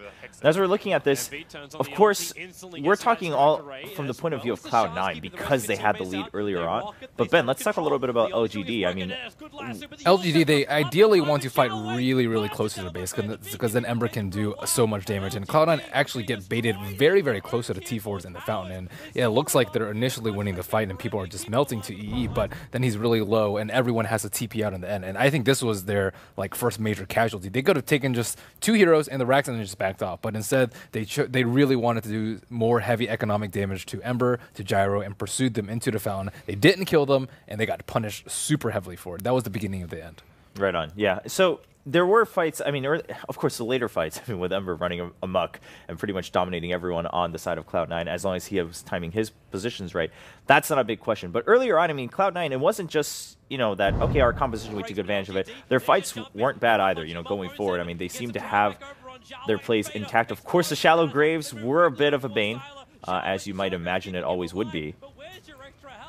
This is an exceptional fight. They 5-0 them here, and this is generally when you're ahead at this point this much, and you get a 5-0 like this, you convert it into something meaningful like Rax or a Roshan. I think Roshan is dead at this point in time, or I can't remember. But they get this team wipe, but it doesn't end up giving them enough. After that, we're always talking collateral, right? The collateral. Sometimes the fight in itself is enough. You get like a really big golden experience boost, but they didn't really need to get anything else than a tower in addition or something. Like it wasn't like they were far away from winning the game. But LGD's high ground defense, we were also talking about it even in the draft, it's a very difficult lineup to push against. Yes. In the early game, they have a lot of wave clear. In the late game, they have extreme spread damage. So it is a hard task, and LGD played it really, really well. Yeah, the Blink Ember I think is really good too, because a lot of times you'll just get caught off immediately after Sleight of Fist, but they were able to execute that really well. I mean, maybe's Ember is really, really good, and we've seen a lot of Ember lately. Yeah, I was about to bring that up. I mean, in general, we've been surprised at the number of Embers we've seen, and then we were mentioning just, wow, maybe's Ember really kind of going crazy, and then when he got that second rapier, we're like, there's no way he's considering dropping that blink, right? Because that's been so crucial in his positioning. We saw that in the last fight too, because once you get that rapier, if you die once, like, it's pretty big trouble. But he decided to keep that blink dagger until the very end. I think Dazzle's actually the much bigger culprit as to why Ember's actually playable. Yeah, and we did see that yesterday too during the wildcard play-ins. So as we're talking about Ember, let's go ahead and now look at the game from LGD's point of view. Of course, when did things start to turn around? As we jump into the game, we'll see that LGD, of course, from here on out, once they start taking one fight and then going forward, I mean, again, we talked about it, Ember and Gyro, you get those items, you know that you're going to be able to win those fights forward as long as you don't make a mistake on your end.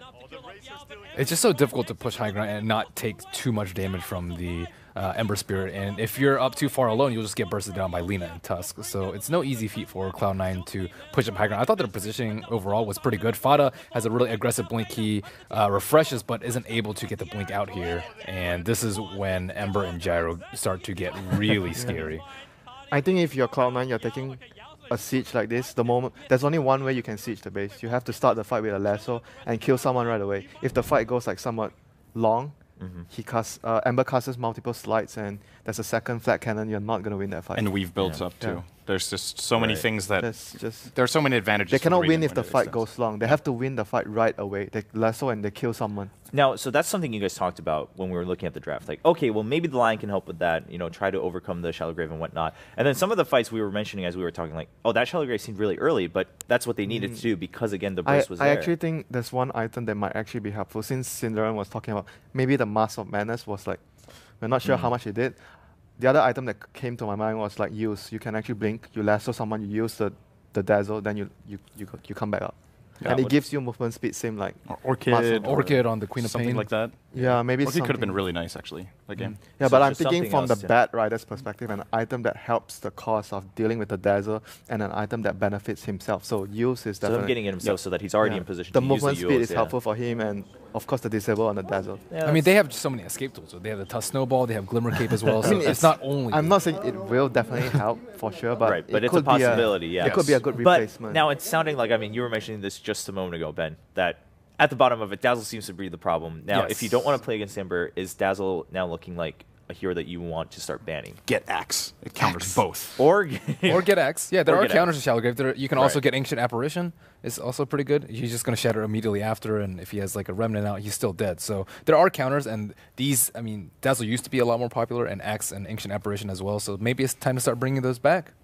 That's true. I mean, again, because during the wildcard plans, we were like, okay, we're seeing a lot more Ember, but it's the wildcard teams. They do have, you know, their own pocket picks and whatnot. They play kind of in their own meta because they're coming up through qualifiers, and they're, especially like the C region, we don't really see that as often. But now we're seeing the case that Ember is still pretty popular. Of course, LGD bringing it back out. Winter, what are your thoughts? Do you think you try to go for the counters, or for now in the group stage, you try to take it a little bit more stable, start banning it out, and try to get more cards out of the other teams? I think the main reason why he wasn't picked up so much because his laning phase was very weak, and he has trouble against so many heroes like Queen of Pain, Lash, and even if you put him on safe lane, you protect him, but sometimes you get under pressure against a double durable hero like Spirit Breaker, Undying, or Naga, Tuska, something along those lines. Ember doesn't stand well against that. That's why that's the main reason I feel why Ember has been falling off recently. But the hero is very suitable for the current meta where you keep fighting. Right. So we talked a little bit about LGD versus Cloud9, but of course, tons of games going on this week. I already see that smile on Ben's face. He knows what's coming up. Now, we were watching some of the other games. It's a great smile. Ben has a great smile. But we were watching some of the other games, and I believe it was, the MVP Phoenix versus Complexity game had a huge moment. And I love it because I get to sit here with you guys, and you guys just went off when we saw this highlight. So let's jump into one of the crucial moments in that game, MVP versus Complexity. And you guys can run us through this moment, because I mean, Ben and Winter, you guys. There were was having a blast. 2-Rax for 2-Rax trade. Naga, Siren, they're trying to go for a 2-Rax for 2-Rax trade, and at this moment, I think they're actually going. What is the situation here? There was a really long. Was this the black hole on Yeah, fall? this is the black hole. Yeah, it's coming up. This was such a crucial moment for them because MVP, they didn't have the buyback on the Nature's Prophet, so they thought they were going uphill into a really good fight. But, like, you know, Envy types out the timers for Black Hole in all chat, and people make fun of him for it. But if they had done it there, they might not have. This was the because they didn't know he had refresher. He just bought. No, did he have refresher that Yeah, fight? this So he was used the- it. okay. He used it in base, He but just didn't bought carry it. it. Yeah, I didn't. Because he didn't have it in his Yeah, inventory. he didn't have it in his inventory. Oh, Yeah, wow. he had refresher this fight. Wow. So That is next level. That is pretty next level. He had- Using he it had and then slo- dropping he had it empty and then slots, showing yeah. it He just bought refresher before the fight. I guess then That's he used Yeah, it. we checked right before, and and he dropped the refresher. Yeah, because you guys were saying, oh, it must have just come up because Yeah. it looked like it wasn't up before, Yeah. but that's crazy. That's actually And actually that's makes the it much main reason better. why everyone was like so clumped up. Like, there's no black hole, guys. Let's go. Wow, that's pretty crazy. But that obviously helps to turn it around in Complexity. It's a Yeah. nice And level ultimately, play. the game didn't even end there. Right, of course. Because Complexity still had a lane of racks to take, and it almost ended up being Megas versus Megas in that game too. Complexity got the bottom racks, and then MVP almost got the enemy bottom racks, but crazy MVP game. games. MVP games are the No, games to and- watch this TI5. And you know, Will, it's very rare you see games that go so long with a core Naga and you're on the losing side, you know? Yeah, It's That very is rare. That's true. I mean, yeah, you guys were telling me that game just overall. He was even definitely like to saying, watch. oh, it's just another Naga game. They have a lot of good heroes to deal with it, though. I actually think that their lineup was very suitable. They had DK, they had Nature's Prophet, as well as Enigma, 3 heroes that can end the game very, very early, especially in tandem. Yeah, so if you guys just want pure excitement, regardless of who you're rooting for, MVP Phoenix, definitely the team to follow, at least in the group stage. We'll see how that goes, how far that goes. Of course, for now, Game 2 getting ready between LGD and Cloud9 here on the main stream. The other 2 matches are going on Stream B and Stream C. Just to remind you guys, Complexity versus MVP Phoenix on Stream B, and Fnatic versus Secret on Stream C. So you guys will be able to catch all the matches. Secret is up 1-0 Yes. in that match. Yeah. Thanks for And reminding me. Yeah, and that game was pretty one-sided. I think Fnatic showed signs of life, but it generally Secret managed to get a very farmed Viper and just their execution, and they got some of their really core heroes that they love to play. Yeah, they let's, had Naga, let's jump into the last Darkseer. moments here just to see that draft as you're mentioning it, and then we can have everyone, and they can see, okay, yeah, that's like the secret heroes we know. Maybe we want to go watch that. Give them a little primer. So let's jump into the last moments of Game 1 between Fnatic and Secret, and so you can continue telling us. I mean, Secret, so going with just what you would expect from Secret. They don't have buybacks where they really desperately need them. Because this is the So game. we see here both Gyro and Viper really high up on the net worth. They've managed to get a lot of farm, and it's pretty rare that you see a core Naga having less net worth than a Crystal Maiden. But it's one of the beautiful things of this as a support hero is that you don't really Naga, the Blink Dagger, and the Solar Crest we see here from Kuroki is actually more than enough. It's all about getting a good song off, and yeah, they're trying to isolate here. The song Blink to take the free racks. Yeah. It's a very tricky distance. But yes, I think Winter and I watched it, and it was just the way that Secret plays. If you give them like a 7,000-8,000 gold advantage with Roshan, with a lineup that scales well all game, which is almost always what they draft, it's very difficult to drop. Yeah, their draft is very all-rounded. They have very good lanes. They have Teamfight, Darkseer, and Song, Gyro. They have good late game, and laning phase strength is very strong as well. They have Viper plus Gyro, two of the strongest cores in the lane. And so CM. Yeah, and CM. So everyone is very efficient in farming because of the aura, very good team fight. It's just very good lineup in general at all stages of the game. Yeah, I think that's the fun part about watching Secret is that they always have those stable drafts and whatnot. So then we know that there are teams that can fight against Secret, but that's when we get to see the extra tricks they have up their sleeves. It's like, all right, now we've taken these picks, we've banned this. What do you got, Secret? And they're like, oh, we've actually got like 5 more prepared, just so you guys know. We'll just pick any hero we want. We'll just go ahead and steamroll through the game. So again, I mean, 2 weeks. Hopefully we can look forward to more. So already from yesterday to today, I mean, I don't think anyone can complain that we're not seeing a diversity in heroes, of course, given also the teams we have, all the different regions coming together. But in LGD versus Cloud9, do you think we're going to see something drastically different on the side of Cloud9 in terms of bans, or obviously, picks in terms of like taking it away from LGD? I think maybe a different approach. They might actually go for more like, I think Sin mentioned this before, go for a more late game route with like anti-mage or PL, something that's more, Envy is always more on all these type of heroes. When he has to play Viper, Razor, it feels like sometimes he is not at his zone. Yeah, so game 1, you were mentioning that, Sin. Anti-mage was banned, but there were, of course, other options open. PL was. Yeah, I believe anti-mage was the only late game. I mean, the laning phase wasn't set up for something like that. They'd have to complete. It's like the whole draft wasn't set up. The reason they didn't pick it was because they didn't have a plan that they wanted to go for something like this. I'm just saying maybe the overall plan could be switched towards. Is the problem the Undying? Is he too one-dimensional? I mean, they could have. They could have won the game. But in terms of the draft here, like, do you lock yourself in too much? Obviously, again, we're talking because they lost, right? If they had won, we wouldn't have this discussion. It'd be like, all right, they knew what they were doing. They got the Undying. They pushed with it. They won the game early. I think when you're playing against a team of this caliber like LGD, I personally I wouldn't call Undying a first phase pick. I think it gives a lot of information when you pick that immediately. The enemy, obviously, you saw LGD immediately started planning for how are we going to defend against this 5-man, and they picked a lineup that was really tailored to do it. They ultimately almost still lost the game, right? But they at least they knew what they wanted to do, and perhaps delaying Undying into a second phase pick and just starting with a different, more flexible opener that it's not one-dimensional, and then ultimately if you see, oh, now we actually have a great opening to pull Undying in here, then maybe you could do that, because I think Cloud9 is a really solid team at playing against Undying too. I don't think they have to be nervous of giving it away in the first phase to a team like LGD. Okay, so maybe just shifting the priority a little bit, not necessarily having to really change the direction overall.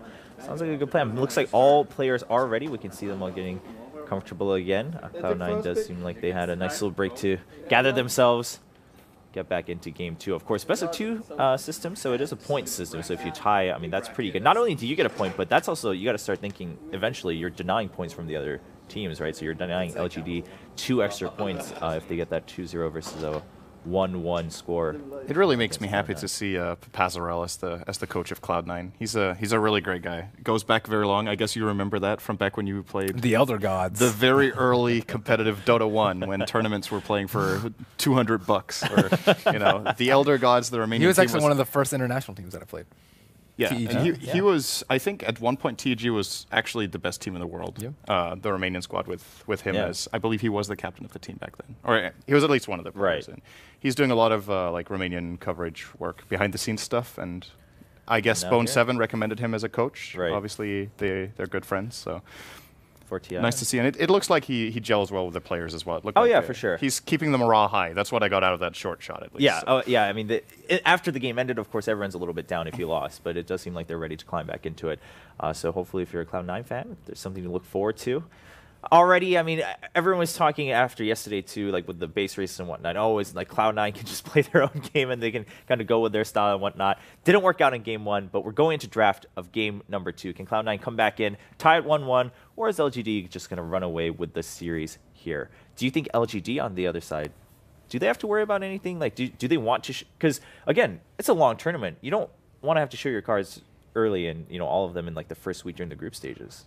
I think it's with the whole 3 points for 2-0 and 1 point for draw in comparison to previous years when it was just 1 point per win. I think sometimes it will be worth, like, I don't know if I would call it showing a strategy, but definitely just changing things up a little bit. It's, I think, going for a 2-0 against a top contender like Cloud9 is maybe worth burning a strategy on. I don't know. So you have those 3 points from a top Going opponent. 1-1 is like losing, though, it feels sometimes. Yeah. Because you get only 1 point. Especially if you're up 1-0, right? It's like no different from like 0. I mean, of course, there's 1 point at least, but it's like you still lose 2 points. So why not use something and secure the value 3 points? difference Like, is it's pretty high. 3 points to 1 point. So I would say it's worth it to burn something. All right. Well, wouldn't they have burned it in the first game though?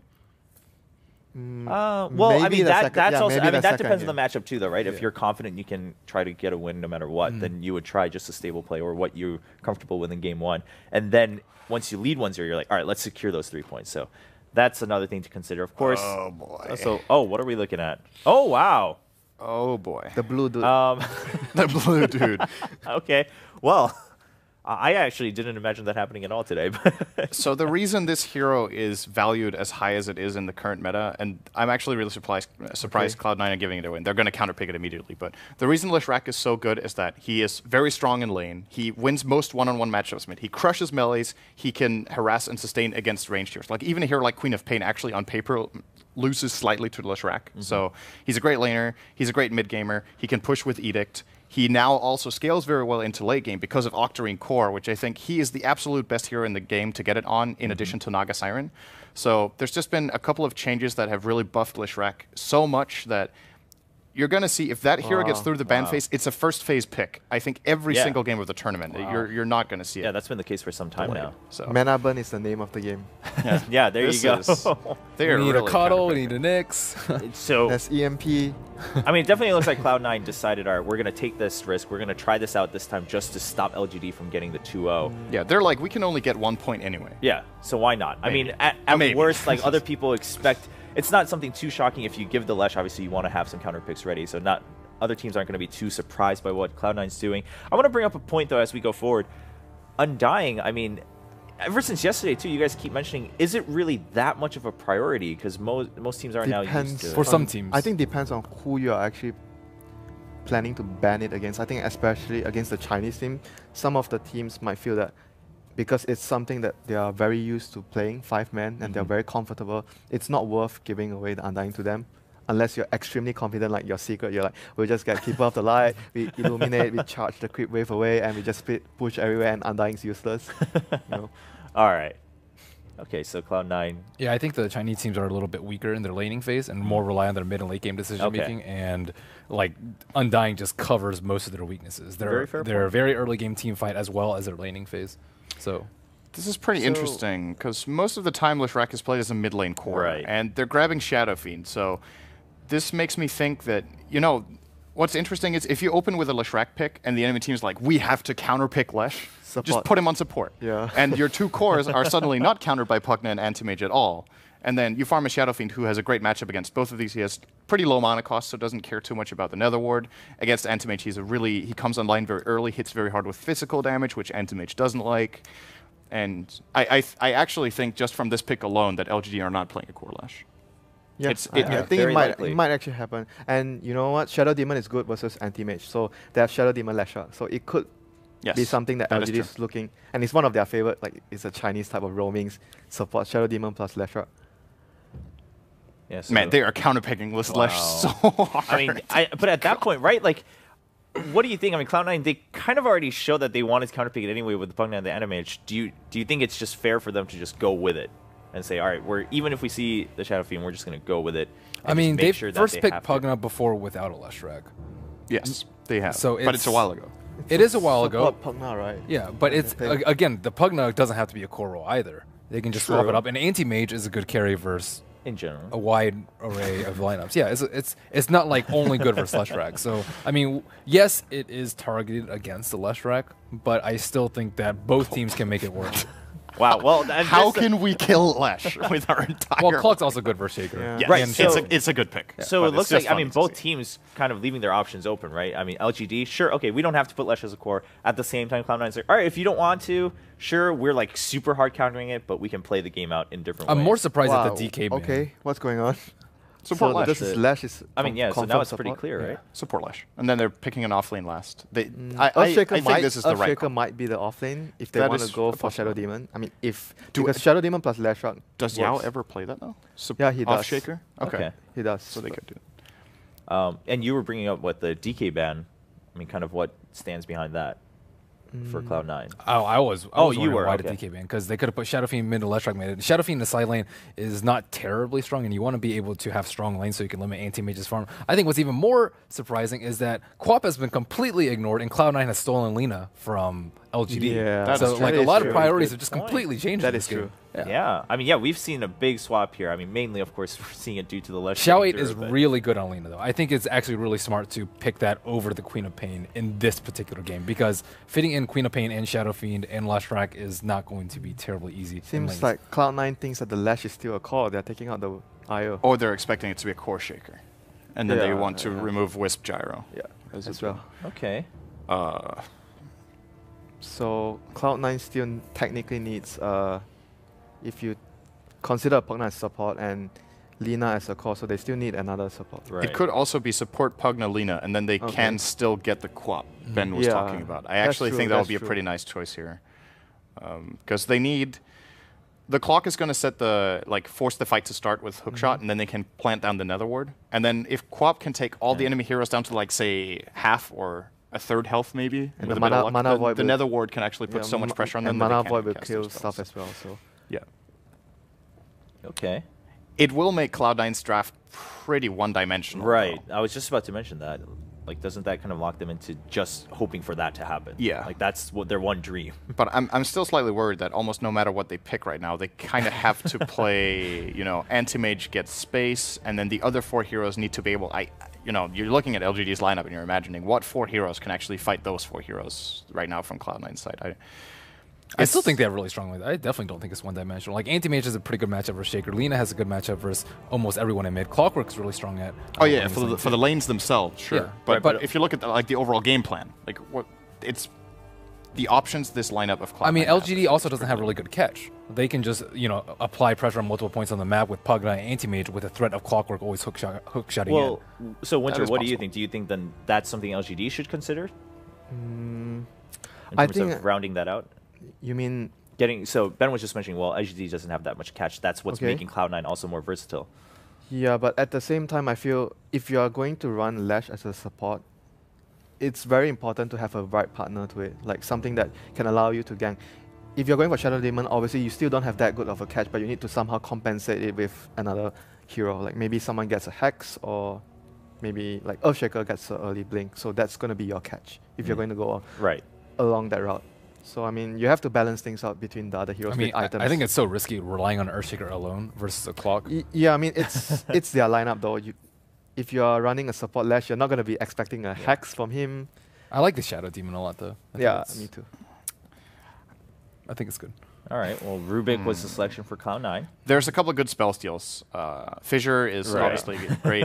Leshrac is a really good hero to pick Rubik against. Requiem, if you get either... Requiem of Souls as Requiem well. is great, and it's very easy to steal too.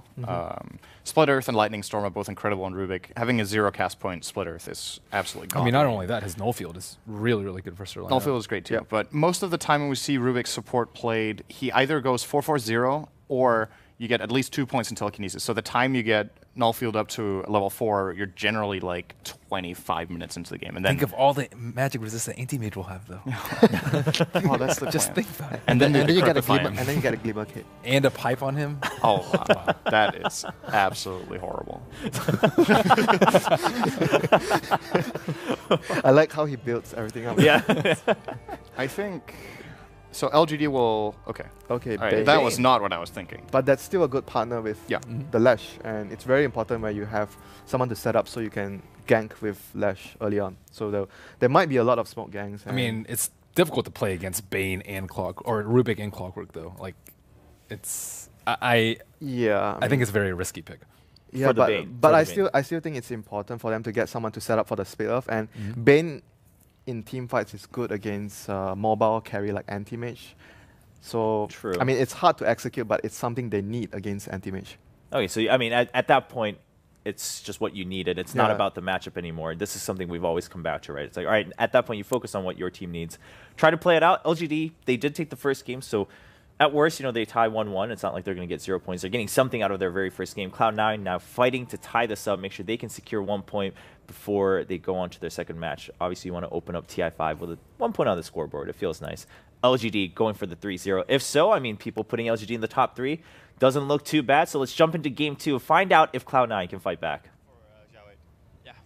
It's wonderful. Wait, what? What, really? Yes. Waka. All right, then. All right, let's get ourselves into the game. And so, second game of the series, pushing for the 3 points LGD. Cloud9 try and draw it back and keep them at 1 apiece. It will be LGD versus Cloud9 here for the International 5 group stages, day 1. Yeah. Day 1 is starting, and we see LGD running down as 5 into C9's jungle here. C9 just trying to go out and see if there's any warding going on. They see them all. Just trying not to go too far in. Fisher, very dangerous. Nice observed ward from Notel, leaving it behind. Defensive ward. Yeah. Just checking out. Is that that's not close enough to block the camp, is it? I think it's fine. No. It's good. The dire observer one will, however. So they pretty much saw where they dropped that ward because of that. They actually still had vision of them running in there and placing it. So now they can make a little bit easier D-ward. They should be able to find that. But they're actually switching lanes already. They are moving their anti-mage to top, it seems. Oh, they're changing their mind again. Bone 7 going back to top. And Terran Envy going back to bottom. Well, now they get the vision of what's happening in the middle lane. So they see Sala, maybe MMY and Zhao. Wait, it's literally an LGD They're train. giving up both the bounty runes. They are. So the first one's going to go to Yao. He's really defensive. He doesn't really want to go for this. Misery, okay, yeah. He's thinking maybe he can fire telekinesis bottom grab. is denied. Okay, yeah. Notel will take care of that one. Yao was really scared. He was like, I don't want to go for that rune. And then it's dangerous. No Tail was on the high ground, like, well, we can't take it, so just kill it. You walk close enough that you could get telekinesis grabbed. Because Yao took so long, he doesn't get the fissure block on the first wave. Yeah. He also had to use one fissure there because he was so scared to check it. So in the end, it's still fine. I mean, no bounty rune the way of C9, so LGD is still going to be happy. And he does have a dual lane here with Zhao 8.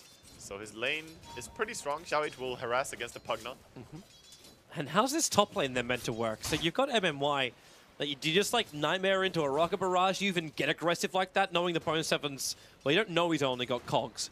But he's only got cogs. Yeah, I'm not sure about that top lane. I'm just looking at bottom and thinking this lane is gonna crumble. There's 1 tango on No Tail's Pugna, and there's 4 tangos on Anti-Mage. That's it. That's all your regen. And you don't have any items on Pugna. I don't think you can just believe in the RNG of...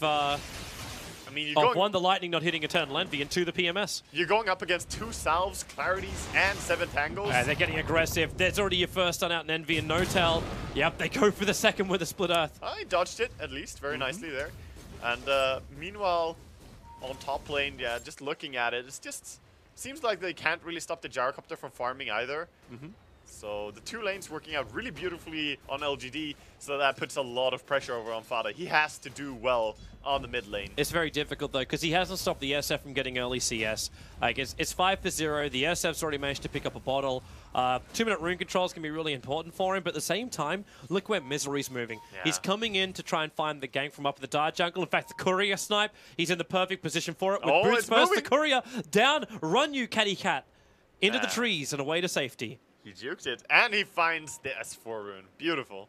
Very nice rune there for Shadow Fiend. Well, This is actually making the laning phase extremely hard for C9. They also did not get the D ward on the pull camp. Look at the bottom. Look at the sentry. It's so close. It's just off. Yeah, and the other sentry also. Even though they saw when they put it down. They actually brought Envy into. Are they? Oh, no! It's a disaster. Oh, it's like the holy death. Where is it? Like this is the isosceles triangle. You don't want to get A does not equal B, and you did not want C. Yeah, I mean this. With 3 sentries, you should get that D ward, but this camp is ridiculously big to begin with, so it's really hard to be certain where the ward is. That said, though, these are not ideal sentries, really. No. The two on top are overlapping really hard. Yeah, you got mass overlap, and they must have really thought it was in the tree line to the east. Like, that's the only reason they put it there. They're going to be really spitting chips when they look back at that replay later on. Definitely, and that puts them in such a bad spot, because they can't run up and farm. Anti-Mage is not touching the creeps enough. He has 6 CS. He's doing a good job pulling back the creep there. Managed to sneak 1. That's what you have to do here. Try and run up, aggro the creeps, pull them back, and, you know, get whatever CS you can get. Yeah, but at the same time, he's still having to keep on par with Sylar, who is 18-9, the highest CSer on the board. And even this middle lane, like, Fader might be really close to the CS of maybe, but at the same time, you have to remember what... Actually, I suppose both can do it with the farming of the jungle. Yeah, both can do that. However, it's a Shadow Fiend. Like, in true terms of just transitioning into right-click and carry potential, you have to respect the Shadow Fiend's farm more. Of course, Lina, though, needs all the farm she can get so she can actually carry this game in the early stage. Has Envy abandoned the lane? Like, pretty much. He's walked away coming down for the 4-minute rune. I mean, I think he jungles. Like, but there's no small camp, though, so he has to jungle medium camps. Xiao Wei's actually stronger than him, and he even gets a regeneration rune after throwing out the stun. Envy tried to blink in and steal it, but wasn't able to do that. So they turn Notal into a core. You do have 1 stack, like the Alpha the Mud Golems there, but he's got You're not turning him into a core, he's just on the lane, sort of. He has a magic stick, that's it. He has no boots even. Okay, like, this is where I get concerned. When you look at a replay and you follow Eternal Envy's track, and you basically got him walking up to the stairwell, he then loops around to try and check out the rune area. I mean, what is comes, going on And right then comes now? back up again to walk to the side, and then walks back over. Like, we're basically playing loop-de-loop. The diving? They're coming in for the mid. This is not...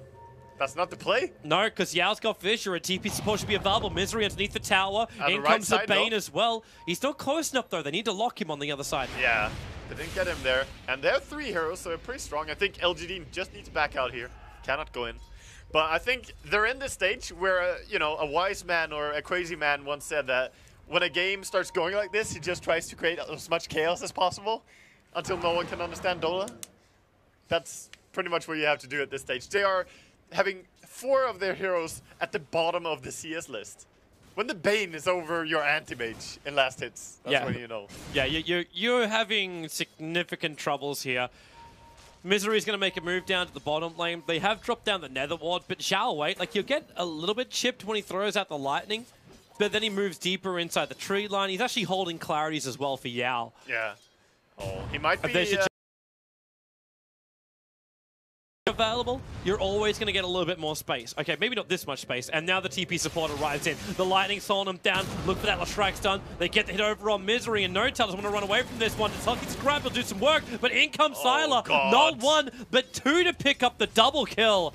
First blood spilled, and a disastrous start for Cloud9. Yeah, what a start for Sylar. Just TPing down there, and he's like, oh, you prepared 2 kills for me? I'll just pick up these 2 and then go push for a tower, or just transition back to my farming. Is that the full drums for him now, or Aquila? He is sending out the Aquila and also the Magic Wand upgrade. All right, so Sylar is doing great. There was only 1 casualty that LGD had to suffer during that fight. There was the Mango on Yao. Rip Mango. That was the only casualty of war. It was a hero. And then you get arcade boots up for Xiao Wei now. They throw the fissure and hit Envy with a stun. The lightning! They actually combo it. Yeah. He only moved down there to throw the ward. ward. Such a dangerous dual lane. I mean, this is not even really a core Leshrac per se, because both of them are cores. Both of them are farming down here. The Shaker and the Lesh just working together. Top lane, Bane actually being caught out here. Yeah, but the Nightmare's going to protect him, and Sylar in with a full call down. Rocket Barrage, MMY, even on 33 life, you'll survive. Oh, the spirits are being crushed right now. of Cloud9, while LGD party hard all night long, while No-Tail bottom lane, he's in trouble, throwing down the Nether Ward. But it's such a simple combo, and they can keep doing it because of the arcane boots. Yeah, and they don't really care about this level 2 ward. It deals 1.25 damage per mana use. Okay, fine. But the two of us are both going to use our mana to kill you. Fader. Oh, the stack. He's trying to contest the stack, but Yao is the one man who TP'd in. Fitch is over on Fader. Now 1 raise, 2 raise, and the creeps, they're actually coming up to maybe. Fader will salve up and run away. Yeah, he's going to have to run away, and that stack is pretty much secured. Shadow Phoenix got cleared right away. Actually, they might try and stack it one more time. Yeah, he's going to wait for the timing. No. Oh, he doesn't. Raise 1, raise 2. He can actually kill it before the timing arrives. Yeah, it's going to spawn anyway, so yep. That's perfectly fine. So okay. So Cloud9 try and switch things up a little bit. A little bit. They've pushed MV into the middle lane. Yeah. This means now that Fader has no home. And Misery is still roaming with him. No-Tail is the man who has turned into this semi-core role, sitting back behind the Tier 1 tower, because he's the only man that can sort of farm on this lane with Nether Blast. He can get experience down here at least and make sure that the tower doesn't die. It's about running up, Nether Blasting, as you say, and just trying to keep it alive. He's just pinging the Leshrac right now, like, I don't want to do anything against this. But he's getting experience. That is the important part. LGD's going to pressure more. It's a 3-man smoke and they're moving to bottom lane. So No-Tail's just throwing down the Nether Wall. They're still alive for 25 more seconds. By the time this gank arrives, actually smoke broke on MMY. Just on the left, so they know Eternal Envy is in the trees, and he's trying to use like this one gap wide farming strat. Yeah, he's choke point jungling right now. That's cutting down trees with his Quelling Blade. And very nice that he did have the double damage there, so he could farm up a little bit They're faster. They're going to smoke up and move. Clockwork's got a hook shot. Yeah, and they saw him, they pinged him.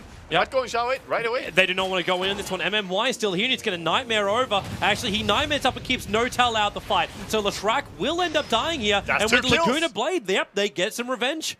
LGD not finding the perfect moment. That was a very nice smoke timing there for Bone 7 to be coming in and, you know, just getting in the rear end of LGD's rotation there. Finding out the Leshrac. Envy's trying to be sneaky as well. He's grabbing the Dire Creep Wave and dragging it from between the Tier 1, Tier 2 towers in mid. He's going to pull them to Ancients and farm them there. Or is he? No, he's bringing it back to the mid. All right.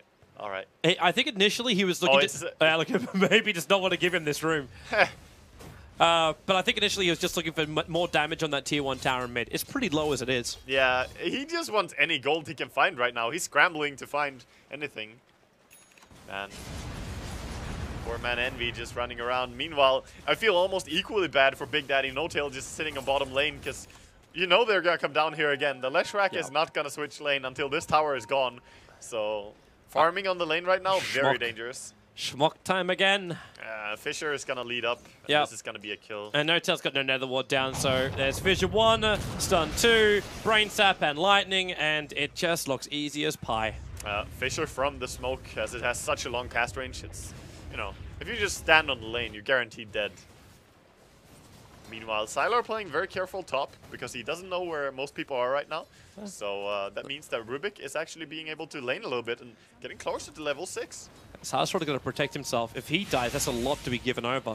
Oh, yes. Like, he's almost 5k net worth 10 minutes into this game. In fact, overall, like, all that 5k net worth is almost the advantage that LGD had until those last 2 kills on bottom lane. Yeah.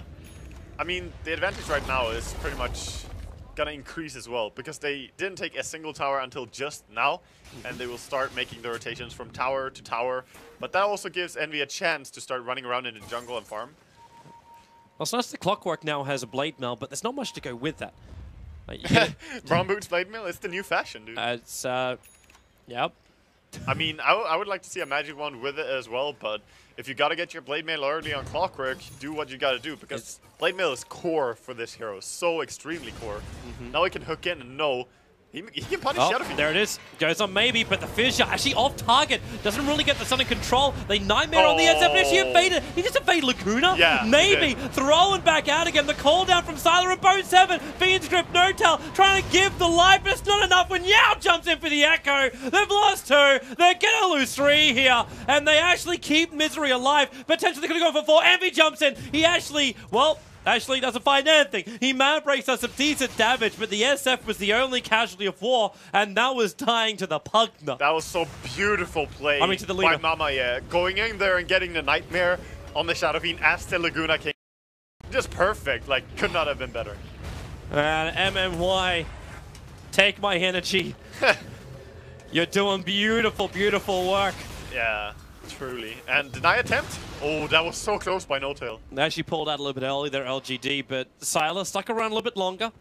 Gets the money for himself. What's coming on that courier? So the O clubs arrive for Sylar. You've got almost 1,300 life on this gyro with the phase boots. His damage output's wonderful. Yeah. And they're going to smoke. They want to keep the pressure on. No tier 1 tower. Make the most before C9 can get vision up. Probably gonna go straight for the BKB as well, but I wouldn't be surprised to see him go into the Sanxiaxia build in this game as well. Well, let's see if they can find Fada here. If he runs for the trees, and he ran for the trees, Fissure is available. This is the one time you don't listen to HYHY. Fader, real trouble. Yeah, and that means the top tower is compromised, so they're just gonna try and push mid. They do have, well, it's only a level 1 Nether Blast, so I'm not gonna say they have good pushing. Yeah. But they're actually wrapping around And they're gonna lose a courier too if they're not careful. Zhao wait, one attack, gyro, and oh, it's not enough. 20 HP, but hookshot comes in. They go on Zhao wait. The Fable will help do the job, but the call down. Bone 7, the Blade Mail! Sylar kills himself! Beautiful. That is a huge kill. And then healing why? Yep, they're keeping Bone 7 alive. It's No-Tail again using that drain to actually funnel it into Misery. MMY, the fissure, actually stolen by Misery, slowing him down. They have to keep the run going, but MMY, he would love to make it to the regeneration room, but avoids the rocket. SF is tanking the top tower. They'll TP support in. They want Yao, this. he's got a fissure available, keeping Fader and everybody out. Ah, that's a nice fissure by Yao. Wow, with that Blade Mail, though, paying dividends in that fight. So Clockwork doing some good work. Bone 7 has been playing really well in this game. His score, 3 kills, 2 deaths, and 2 assists. This is so much space creation, and No-Tail, okay, well, now he might be dead. Okay, well, the cross fissure. They're like, yeah, you're not leaving. You're staying there, buddy. The X marks the spot. Oh, poor Pugna. But it is just a Pugna. It doesn't really matter if he does. It's just an easy kill for the SF, and probably more than anything else, just seeing that money come into the SF after he's already picked up the mech. Yeah. And the gyrocopter, like, he was the bigger kill. The fact they got the kill on him. Oh, the dominating streak? Yeah, they killed that. It was a 4-0 for Sylar, and he was so far ahead in the net worth, but he still is. But what they've created is space for eternal envy. They actually got killed. No, he should have thrown him back. Or maybe. Oh, they could have killed the Shadow Fiend there, actually, with the Blade Mail, but their Sentry Ward at least keeping the Rubik safe. Almost got a kill from it. It's like bottom lane, Envy has to blink himself away. Sylar's getting up in his face. But this top tower is very low. It's actually within deny range too. It is now, yeah. So it's the choice. There's a ward. They're gonna get rid of this, the lane ward. I like the deep ward by LGD on the top part of the map, the one next to the temple. Very nice. It's a little bit more of an unusual position. Yeah, it's one of those wards that you're gonna have for its full duration, pretty guaranteed. Yep. Very unlikely to get dewarded. Well, there's your deny of that top tower. Yep. While Envy is like running around and farming bounty runes and stuff. While Gyro is farming up the it's the warrior's jungle. way, man. He has to do the warrior's way to anti-mage. It's not about that safe farm. It's about the struggle. So I'm wondering, though, even once he gets his Battle Fury, how much control will he have on the map? Oh, nothing. Like because all tier 1 towers are gone. It's not about control. It's about being very sneaky. So he's just going to run around and hope that he doesn't get seen by any of the wards. I hate to tell you, man, but they have, like, Bane and Earthshaker. Yeah, if you want 2 guys who can catch him out, and especially when Earthshaker is only 100 gold away from his Blink Dagger, you're in trouble as an anti-mage. Yeah, but Envy doesn't want to hear about the hardships. He knows about them. He's going to pull through, I believe. He'll have to be doing pretty strong, man. Out of all teams, if you're new to Dota, out of all teams that you could possibly choose as your favorite, C9 is the most painful to be a fan of. It actually hurts. Well, what Nahas was tweeting out as well, like the top 10 gold comebacks for Cloud9, they're actually in 4 of them. 3 is losing and 1 is winning. If you look at us sitting in your edge of your seat when you have a game, Cloud9 tends to give you that. the previous game, they had a 20,000 gold lead and lost. So that has to feel bad. This game, they're not going to have that problem, though.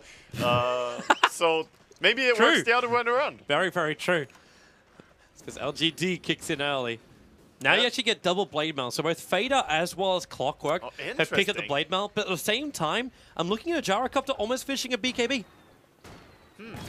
Yeah, I'm not sure, because as I said, what I was worried about this game for C9 is the BKB timings of LGD. Yes. And when they are up, your blade mills will count for nothing. Yes. So it has to be paying off before that, or just in these pick-off scenarios. Because yes, the 682 HP Leshrac, he will probably die very easily to it. He's very, very squishy. Yes. And, but at the same time, Leshrac isn't going to do that high level of damage when the blade mails are up. He just sits the back lines, uses Force Staff. And he's even got himself a Coke. A cloak? A cloak. Not sponsors. A beverage. Keep yourself hydrated. He's got himself a cloak. So even the initial damage may not be enough to kill him off. Because the blade mail might be like that final nail in the coffin when the lightning bounces. It might be. They have a lot of heroes that, you know, whether they like it or not, will deal AoE damage. No tail, the Echo Slam on bottom. They actually had a fresh Glimmer Cape from MMY, and Yao walked in and then blinked in for the Echo Slam kill. Yeah, that's beautiful. I bring Oblivion. A little bit, you know, interestingly timed here. And, yeah, Big Daddy averaged the 3rd highest deaths in 6.84.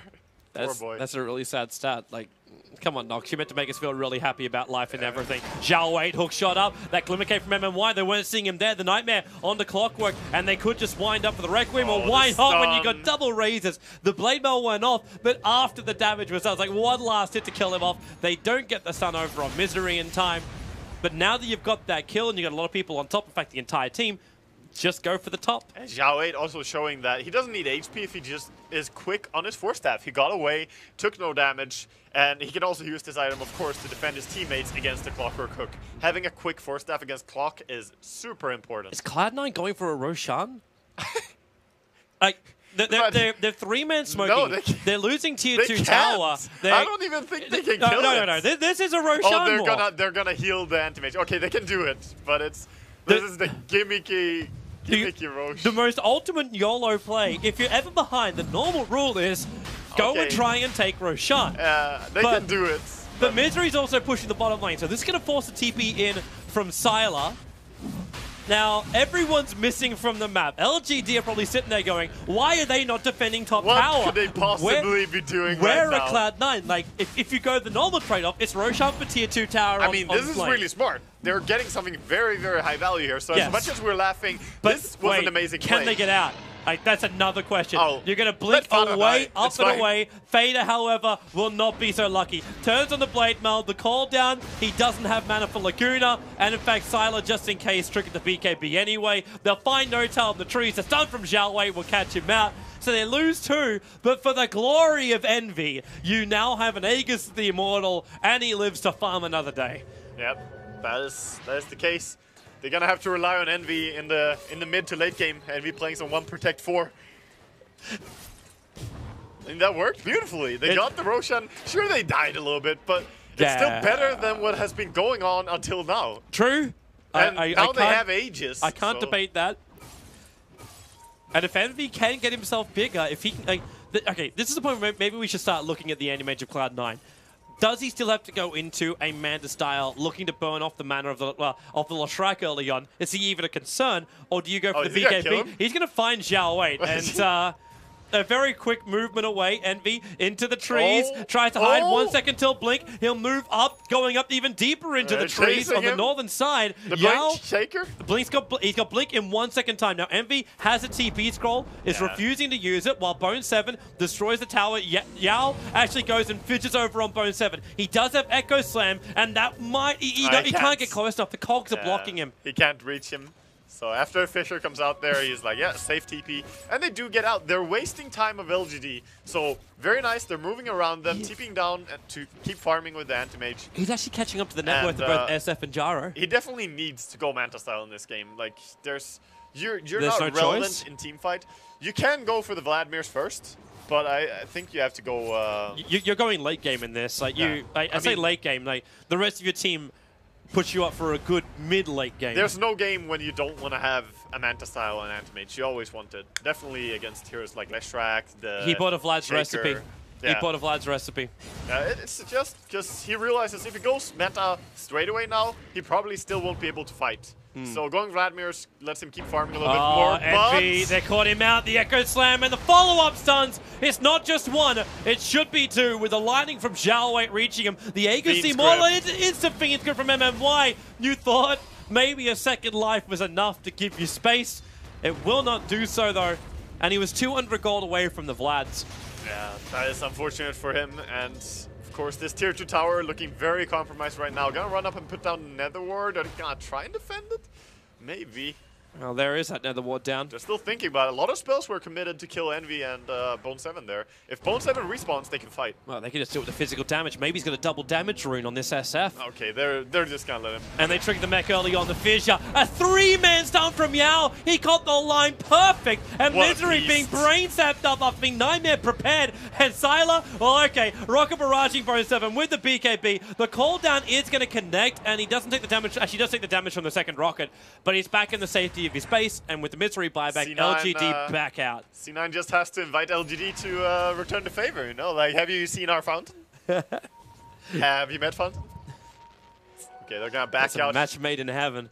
They're gonna back out. Roshan, of course, not available because of C9's cheeky little play right now. So bottom lane should be the next objective here as the tier 2 is still standing. No reason to go high ground too early. Even if you're against an AM, make sure you don't stress too much. Yep. Because they can definitely punish her.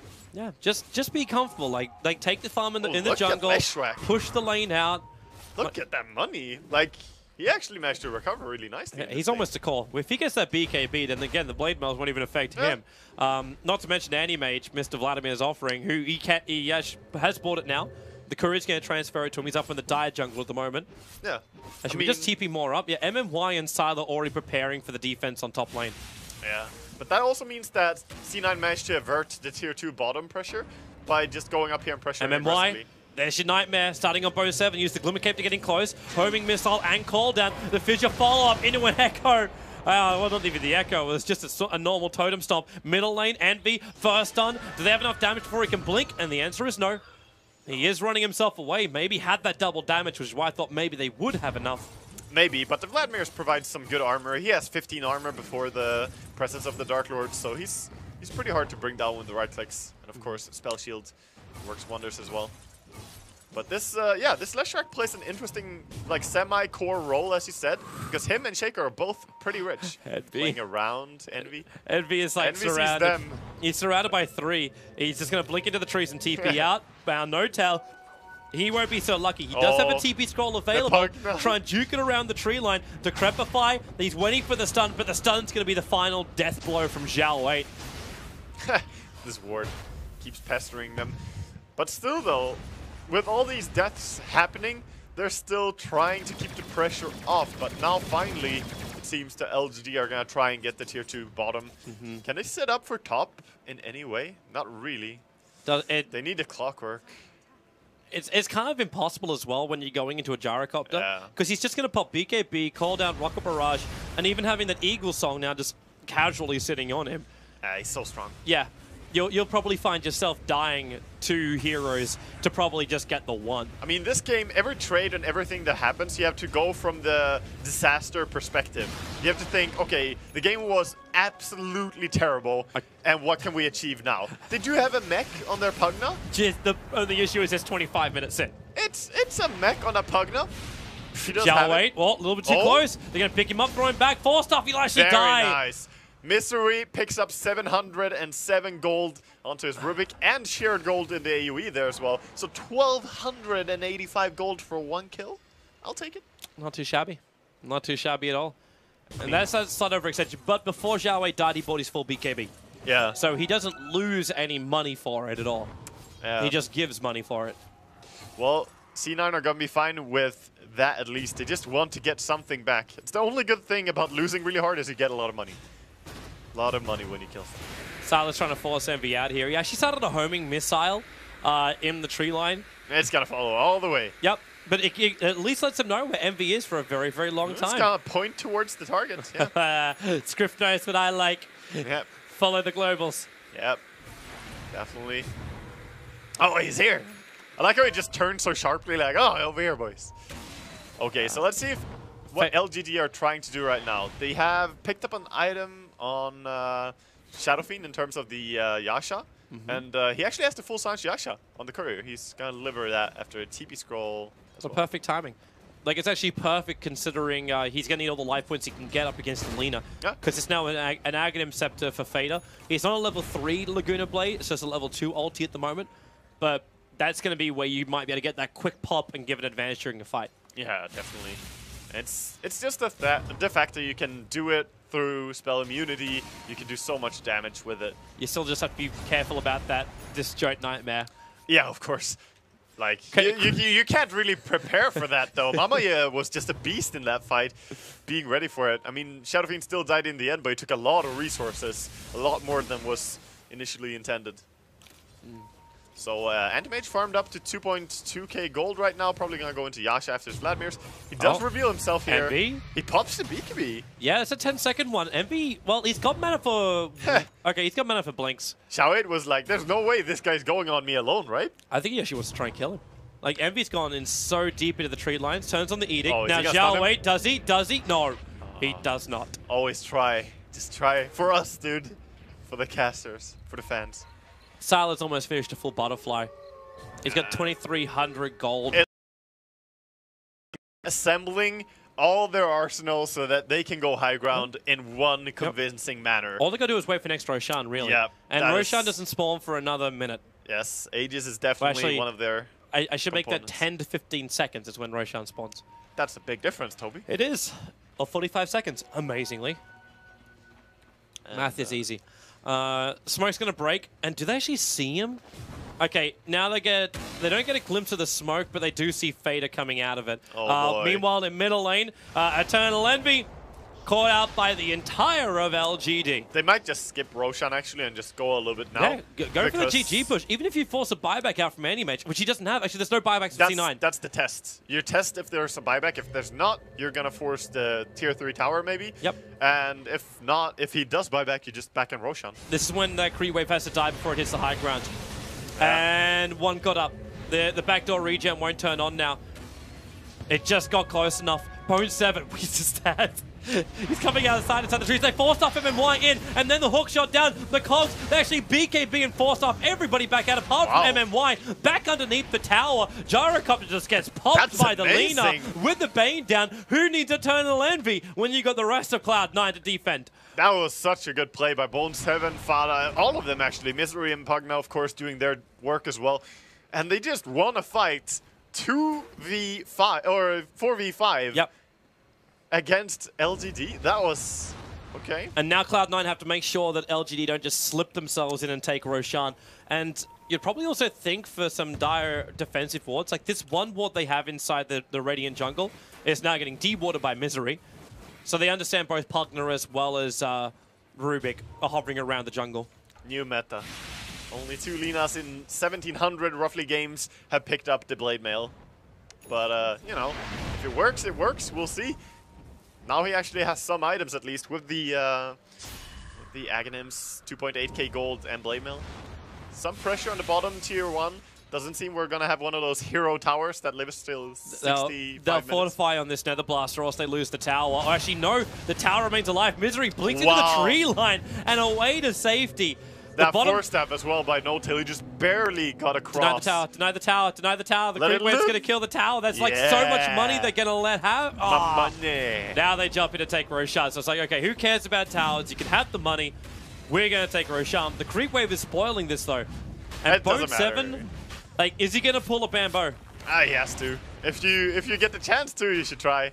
You can definitely trade your life for an attempted Roshan steal or AD steal. The pulling of the Bamboo, by the way, is just the YOLO play. Hook He's got to shot go in, for it. and no, Leshrac, he actually goes in! 4 stars maybe up! The Cog push back into the Nightmare! The Dido kill him! Aegis the Immortal is underneath the fissure! Bone 7 will die! The Aegis in the hands of the Jaro, but maybe is trapped on a hill till the Force Tubs come back off cooldown. It was worth a crack.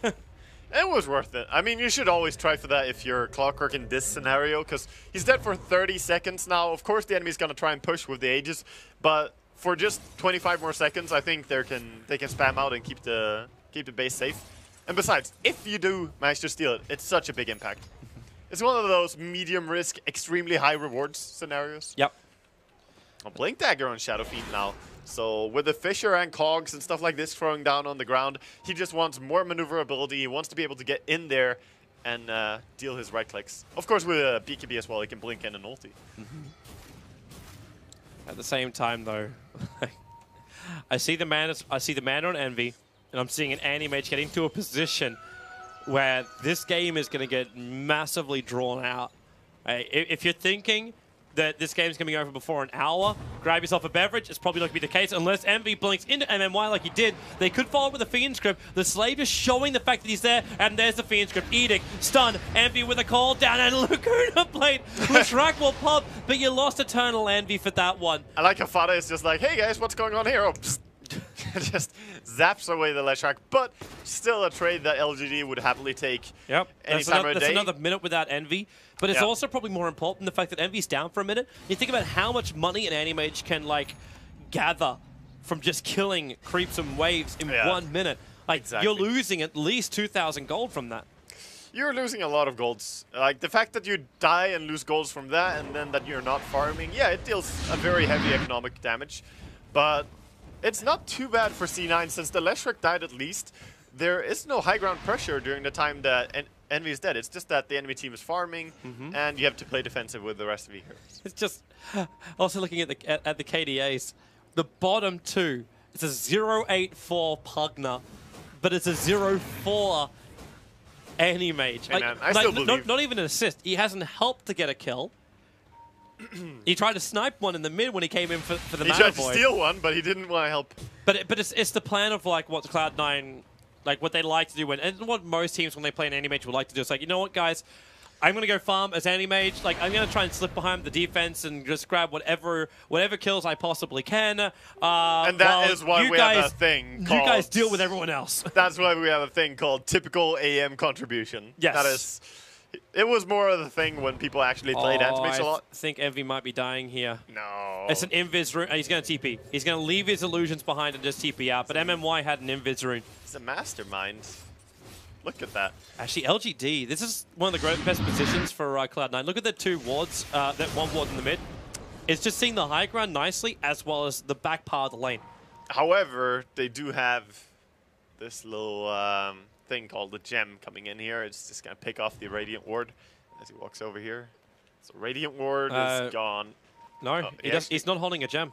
The gem's on the Curry. They didn't bring it with him. Oh, he had the gem, but passed it back to Curry before he backed down there. He had it when it was on top lane. So they didn't lose it during the fight. It doesn't really matter because they go in maybe. A quick blink up doesn't trigger his BKB. He was trying to get the Blade Mail and the other BKBs out, or whatever they've got out of Cloud9. And now Xiao Wei backing up from these Mandra illusions. Sylar, the hook shot comes in from Bone 7 trying to isolate him. But Sylar is still standing his ground. The Force are pushing him back over the cogs. And Neko Slam in from Yao. Envy is locked. He's going to have his 5th death of the game. Or will he? The Glimmer Cave. He blinks away. Fader is being Fiend Script up. He is the first casualty of war for Cloud9. While the Aegis was triggered from LGD. They keep going on the racks, but they're ready to go again. Well, are they? The Fade Bolt's trying to keep the creep wave off the tower. The Nether Walls are making life easy, but Big Daddy in a nightmare of a world. Back behind. Yep, there's your buyback from the Lina. Back to the front line. Sylar with a Glimmer Cape being pushed back and forth by Cogs and Fisher. They'll see him. Where is this catch? Where is the ability to get the extra kills? Blink up from Envy. He'll send the illusions in. Misery's too far away.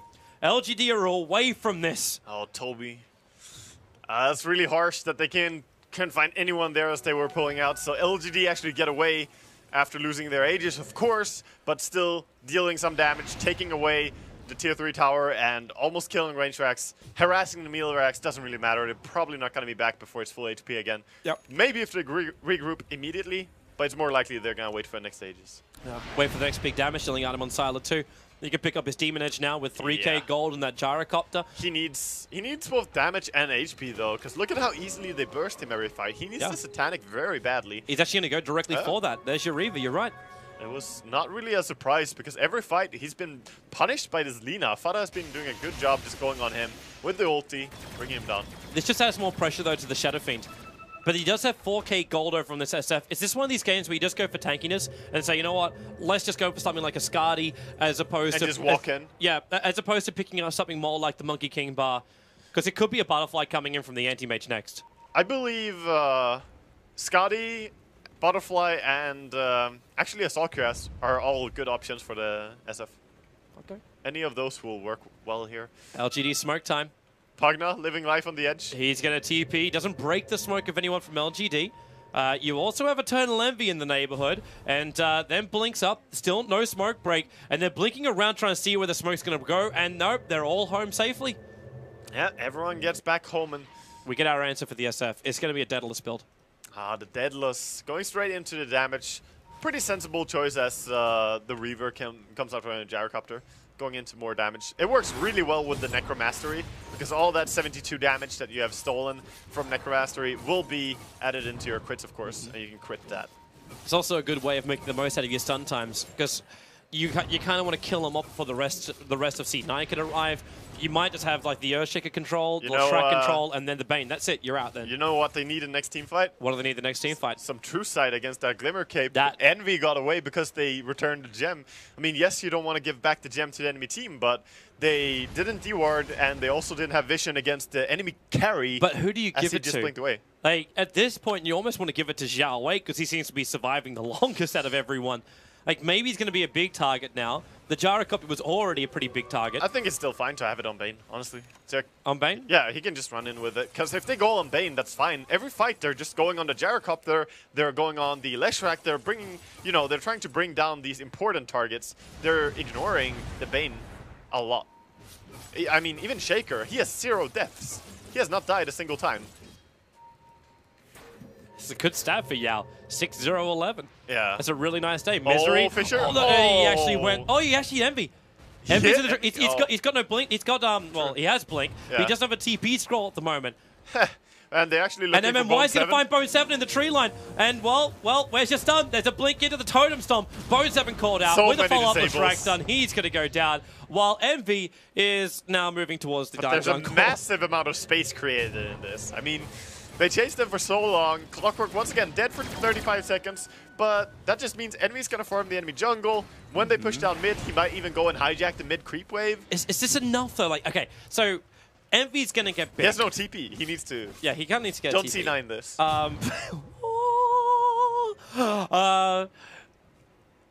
Okay, so Envy's gonna get a lot of farm.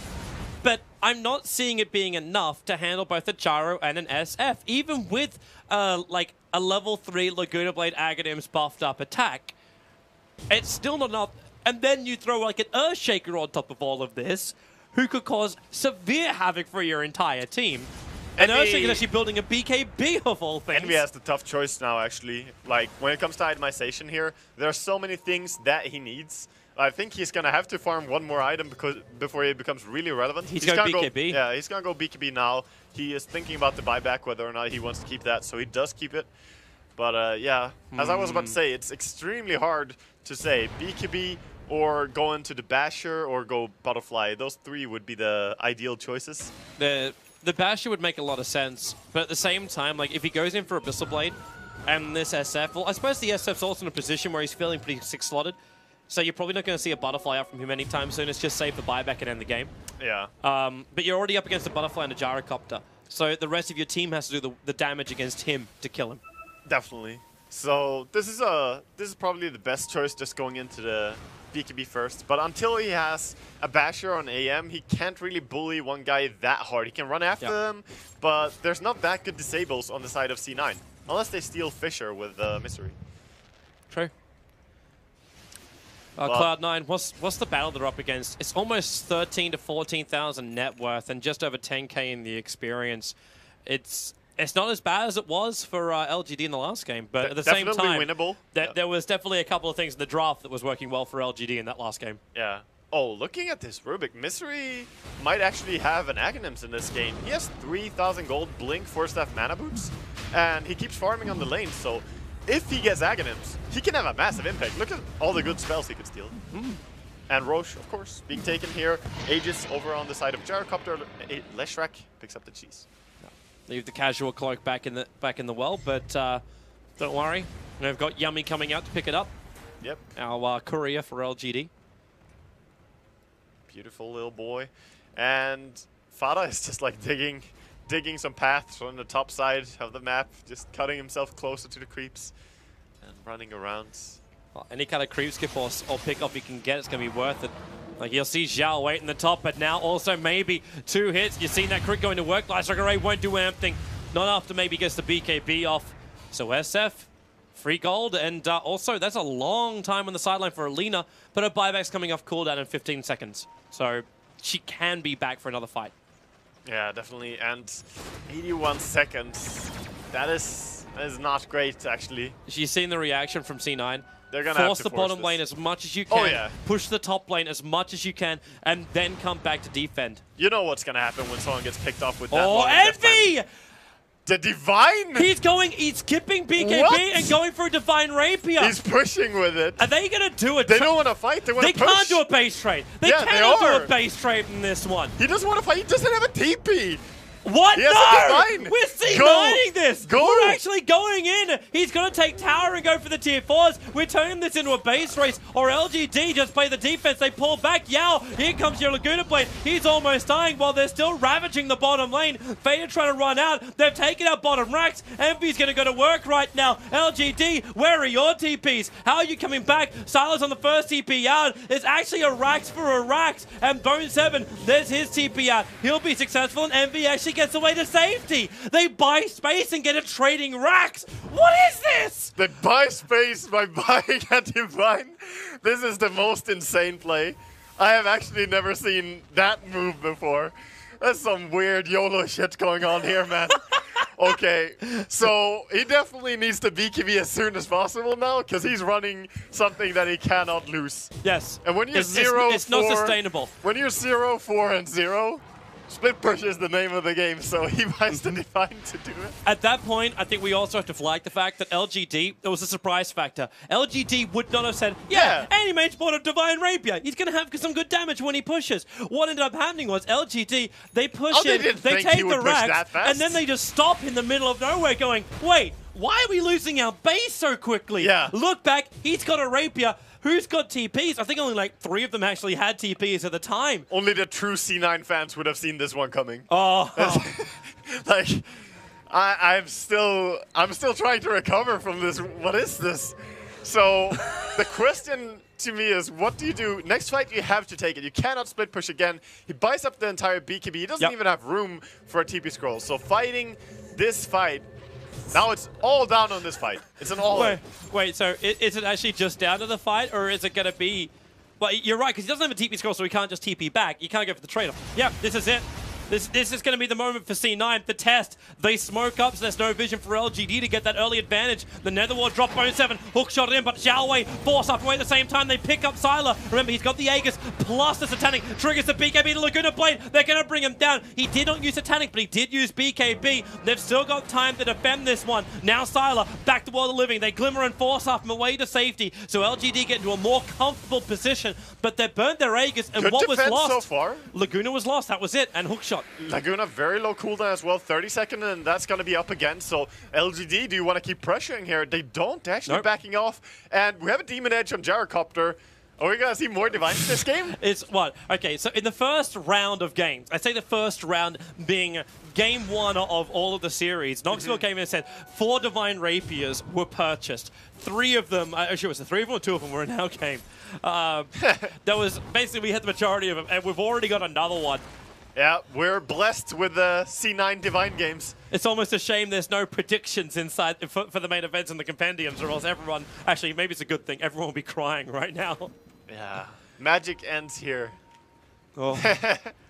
The only time he has ever bought a Divine Rapier before was in a 201-minute epic game, the longest game ever, where they lost to Scary Faces. So you can say for the 2nd time in the history of Dota. I mean, that was some 40-minute Divine Anti-Mage before BKB, before TP scroll, you know, like, that's some crazy play. Let's see what happens now, LGD. The smoke move.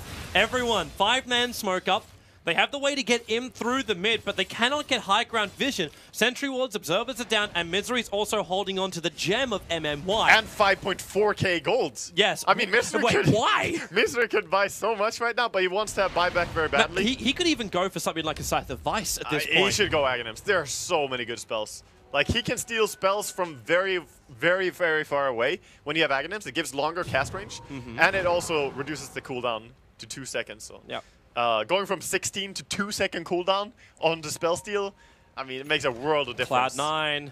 It's not a Roshan attempt. He's not alive yet. This is a wait for LGD to walk up this staircase and then create death moment. Don't call it a comeback. Let's do it. They're backing up. There's all of LGD. There's a 5-minute, and they blink into him. Misery, 2 hits from maybe. BKB's expecting some kind of attack. Bone7, a hook shot TP out. He'll be away to safety. Can we just highlight that that was a blind blink in with BKB? He knew perfectly that he was there. They saw them move into the jungle, yes, but he didn't know that he was on that hill right then and there. Yep. That was some play. Very nice by maybe just killing off Rubik immediately. The game sense. Yeah. Either that or it's lightning fast reflex, because he BKB'd the second he arrived from the hill. Yeah, exactly. So he might have just been whoop, straight away. Okay, so Envy. He's almost got buyback again. Yeah. But then again, does that even matter? I don't think it does when you got a rapier in his hands. No, not really. You don't save for buyback. If he can buy anything that makes him stronger, he would, but he doesn't want to really sell the Vladimirs, I think. What's the courier doing? It's a point booster for Misery. Yep. Yeah. He needs the point booster for it. Oh, they're on the hunt. No, they saw it. That's the dire observer ward that was watching it, but they can't get into the tree line and kill him. Yep, it's going to get away safely. Okay, so at this point, Envy's next item, should he look to Boots of Travel? Like, is that actually the way to go? Because right now I'm seeing Cloud9 becoming massively claustrophobic. Yes. Like, Boots of Travel next would be the item here. However, you got to keep in mind when split pushing, there are so many things that can pick you off. There's the Nightmare, Fiend Script, there's the Shaker, Stun from Fog of War, there's a Hex on Leshrac. Yep. Basically anything can catch you, so it's more travel so that you can push and still join your team. But not really, like, split push too much. Here comes LGD again, and not a single observer ward on the field for Cloud9, so they are blind while they farm. 9 and 29. LGD have not been able to close this game out. I want to give a lot of respect to C9 for still being in this game after the disastrous laning phase. Like, that's actually really impressive. Where are you going, Envy? Oh, He's they so want to fight this. It's just... He blinks up to him as they're walking down the hill. MMY actually already used, like... If you got a Divine, you got to show it off. You know? What? Nice pair of shoes? Yeah. Check out my bling. It's so nice. So they're just still defending, trying to play safe and play around, but they're still... C9 needs a big team fight before they can actually threaten high ground again. They got the sneaky racks. It won't happen again because LGD now know about the Divine, know about how fast he can push. It's still going to be really difficult for this defense. If I actually check out right now the buybacks of C9, everyone but Clockwork has it. Oh, Clockwork's only short by 300. Rubik. He's out of position. There goes your 3-hit from maybe to finish the job. Actually, it was Leshrac who took the last attack. SF got 2 crits in a row there. Mid?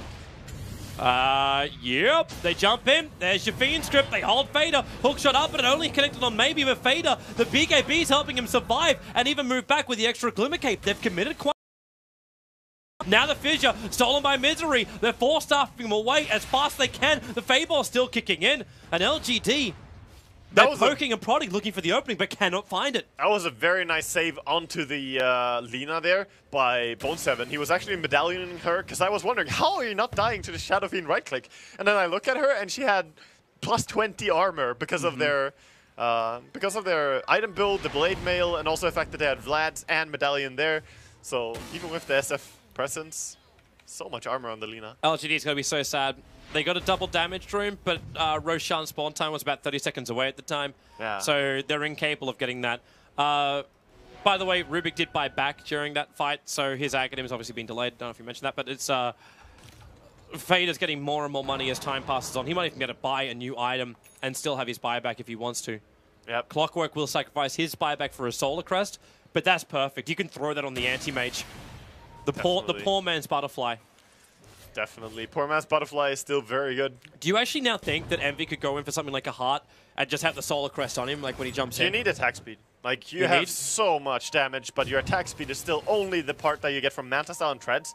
I honestly think that going Butterfly still is a good choice, even against the MKB. That could be a choice from Sylar. They're doing Roshan. But this, like, Envy's just going to go up. Yep. He's attacking the tier 3 tower, and fortification will be used. The TP's are starting to come back. Roshan is dead. Aegis Immortal in the hands of Sylar. Xiaowei still bringing that cheese back again. The tier 3 tower, the Echo Slam. They catch out Bone7. The Cogs drop as well as the Fiend Script. So you will be bringing down the Clockwork here, but your entire team returns to your base. and you do not find any other core but the Clockwork. That's an interesting trade, right? So they get the tier 3 tower top and they lose their Clockwork, but at the same time Roshan also died and they got the Aegis on LGD. So LGD pretty happy, but their top lane is now more exposed, and maybe Envy... Envy has a new item. It's a Monkey King bar. Oh. He bought a full Monkey King bar. He wants to be able to kill the Gyrocopter. Yep. Yeah. So you get MKB, Rapier, Manta, Battle Fury, BKB. So the only item now which he would change out would be Treads for BTs. And that's only if you feel, in fact, you probably even keep the Treads. So he BTs back to base and switches over, so he's got them for the fight.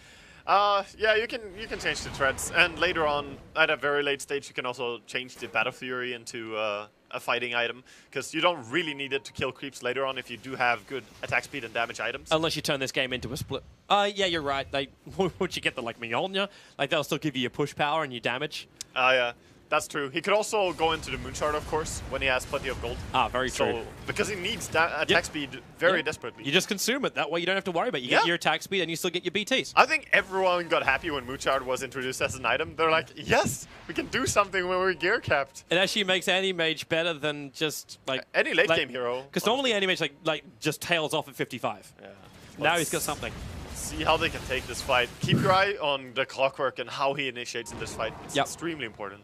We've done this previously. So round 2 for LGD. The Fissure, Sylar close. They forced half him in. Lacuna Blade. Sylar pulled so deep in, but remember, he's got the Satanic and he's using it. But how much life? You've actually got another jump. It was the Clockwork keeping the rest of LGD out, but maybe hitting Fader into the grave. Sylar finally brought down by the Fable of Misery, but the Aegis Immortal will bring him back to the world of the living, and they continue to fight. Buyback in from the Lina. In comes Eternal Levy. The damage on Sylar. How much work can he do? He even got mini bashes. They bring him back maybe as well. A mini bash on him. He's so low, the mana void. He's got full mana, so it won't work, but they get the kill. The SF's down for the count. Echo Slam. Jump in from Yao. The double stuns. Big Daddy. So low. Fader as well. The Blade Mail. Try and turn the damage. Now Envy. Turn into a chicken. Zhao Wei getting stunned up. Fader from the low ground. Doing the work. Now they move over to Sylar. On the run out of here. They're burning his mana. They have another stun. No, the Life Structure rate's going to miss. Eternal Envy can jump. Mana void is available. They may just need it to actually control him for a moment. Blink in 1 second time. Is he going to find him? Yeah, he jumps the wrong way.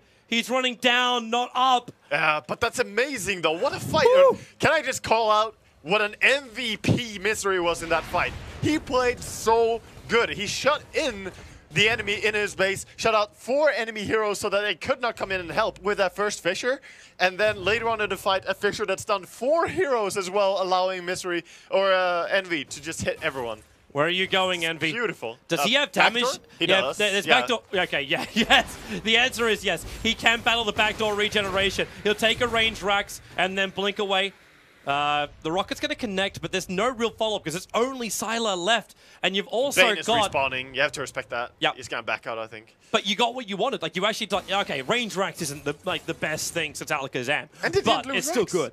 They didn't lose their bottom racks as well. They held that during all that chaos and during all those high damage output heroes. Leshrac Edict. It's gonna happen again. Oh, dude! It's gonna happen. Oh, we gotta get. We hit a plus 20k net worth and experience advantage for LGD, and it's done to arc.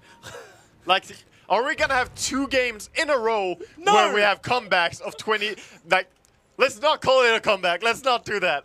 Let's just watch. it's a point where if we were currently in Key Arena, the crowd will be giving everything. I've never seen something like this 2 games in a row. This is actually crazy. It's a huge series. It's such a huge series. What a way to start the mainstream as well. We already had the greatest start for the wildcard match. And in the last game, we were having a great old ball. Oh, this TI is already better than the last TI. Like, it's that actually, was the thread yesterday. Yeah. Believe me, I was there. This is better. Yeah, it actually feels so amazing. Could not be more hyped. So right now, they still have to play this. You know, the funny part is Envy, even though he picked up his Divine and starting to do a lot of work in the team fights, he still only has 3 assists. He doesn't have any kills. Man, okay, this is the point too where LGD have to understand that they need to be able to hit a lot harder, a lot faster. And I think Sylar is looking at like either like what is it, Daedalus or Rapier. Like these are his only 2 choices that remain. Yeah, I think so. He needs to go more damage. He needs to just go straight into Divine, I think. Yep. Just counter Divine to with Divine.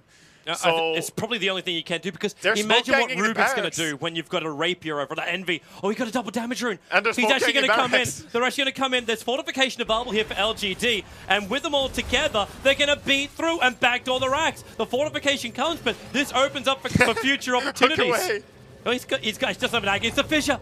It stops Bone 7.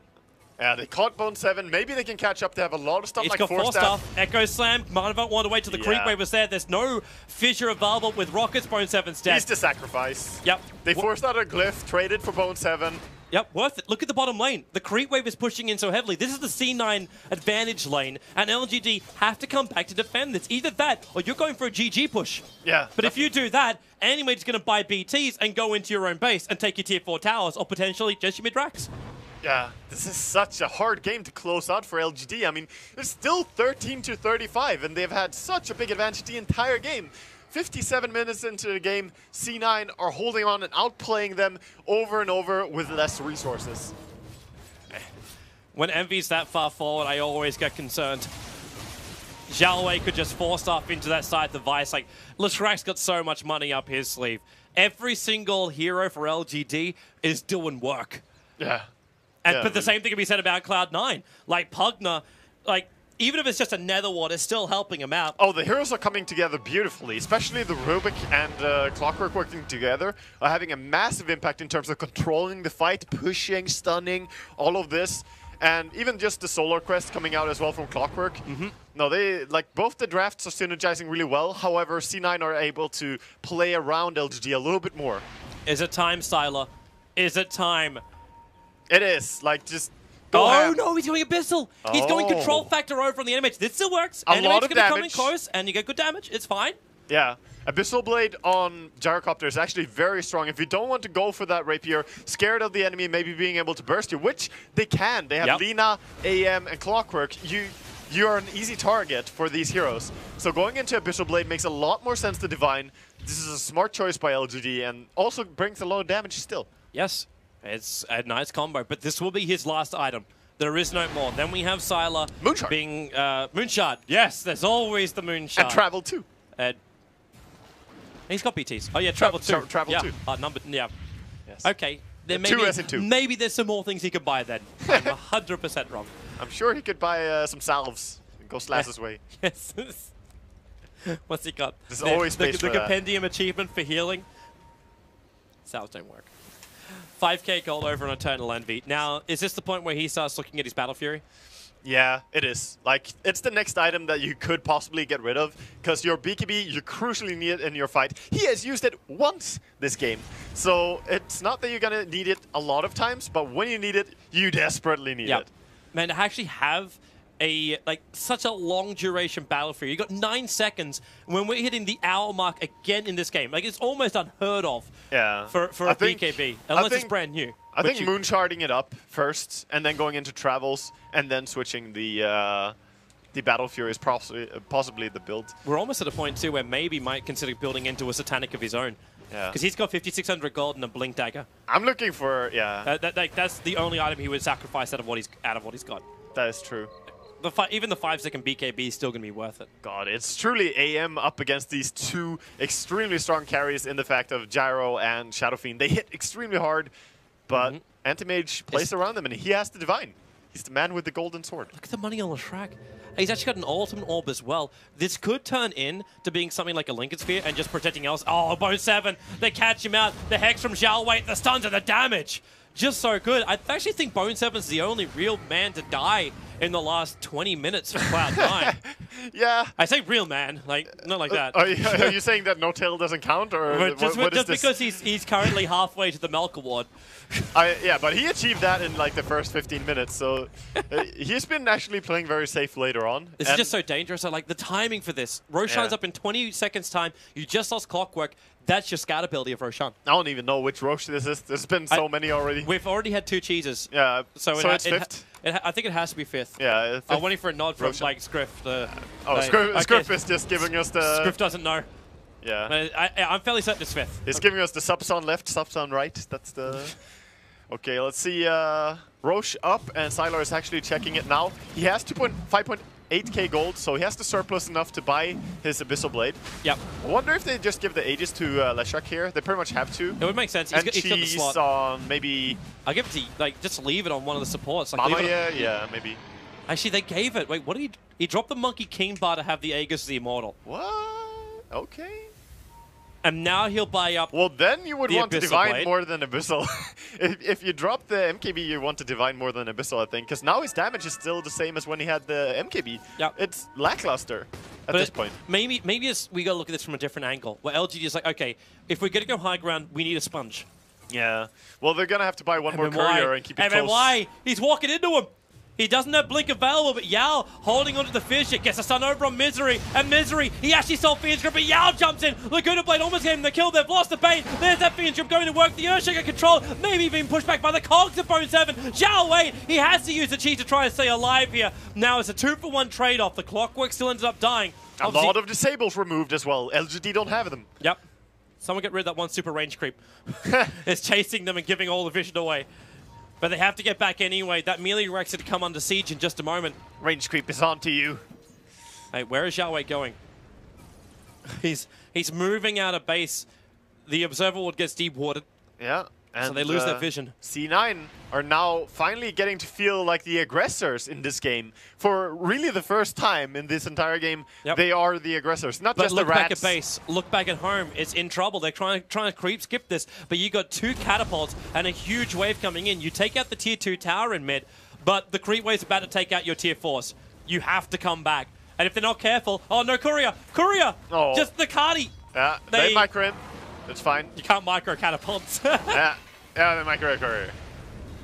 But they're gonna back with it. All right, so they push him back. Sylar's still in a horrible. Yeah, Sylar needs to have his MKB as well. This is such a tough. I think maybe when he has the Aegis, he should just drop the BKB and play without the BKB until he has Aegis gone. Because honestly, his damage is not high enough to take a fight right now. Without the MKB, he's not going to hurt much. But that said, though, there are some low HP numbers on both sides of the teams. Like the 1000 HP over on the Pugna, the 2000 HP on Antimage is not super high for an AM. But this game, man, it's crazy. I think LGD are shook by the fact that that Divine happened. Because ever since, they've been playing reactively. Like, they've slowed down. They're not the ones calling the shots anymore. I think they realized, too, the ability for trade-off against Cloud9, they're giving respect to C9. C9 have been in this position many, many times. That's what happened. Envy buys that Divine, he's the alpha male now. That's how it goes, man. The respect is gone. There's one way to look at it. But you'll only be a real alpha male if he buys a second. Yeah, well, if we could only walk into a room and say, hey, you need one more. What would you do? Sell the Battle Fury for a second Rapier? Sure. Oh, top lane. They're trying to set up to hex him. Blinking in. Fiend This script. could be it. They need support. Clockwork missed the hook shot. Misery's in the neighborhood. And Envy, he's The dropping. Divine? He's down. He is gone. The Rapier is on the deck and in the hands of the Shadow Fiend. He'll lose his Butterfly for it. He uses BKB. It's almost worth holding onto that Butterfly. Yeah. And now, where's the extra support? The Echo Slam. They managed to find another one. It's the Rubik down for the count. This could be the moment. The SF is dishing out almost 700 damage a pop. Yeah, he's hitting so hard. That Daedalus is just crazy. He has the Moonshard as well, of course, so his attack speed is decent despite dropping the Butterfly. And yeah. Look at the play. So this is Cloud9's way. Yeah. Okay, so down the bottom lane. If we can't fight them directly, now Animage does have a buyback available. Oh, they just make sure the bottom lane's pushing in. Now, Sylar bought second level BTs. Yeah. So he will TP into probably the SF or whoever. Exactly, a reliable TP that you cannot stop as if you TP to a creep. But what a timing for Fader. Yeah. A refresher up. You got double Laguna Blade. I believe with that he can he can Is pop. it enough though? They're going in now. He can kill the track. This is the moment. Oh, this is the day. They shouldn't get too anxious about this Rax. Rax doesn't mean that much. It's just about how you take the fight. They're trying to be safe. Yeah. They're just trying to be safe.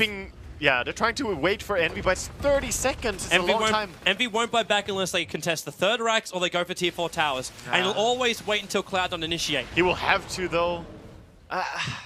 They're going to mega creep them if he doesn't buy back. But they're going to go now. They're looking for it. Here they come. Misery jumps in, picks up maybe Fade with the BKB. Laguna Blade 1, Laguna Blade 2. Maybe dropping low. They want the rapier back. Eternal Envy getting stunned. Oh, He's down. no. He's down. That could be GG. They've lost everything. It's 4, almost 5, and GG. LGD will 2-0 Cloud9 in a very intense game too. Has to be one of the most emotional losses. The dream was so real, they could touch it, Toby, they could taste it.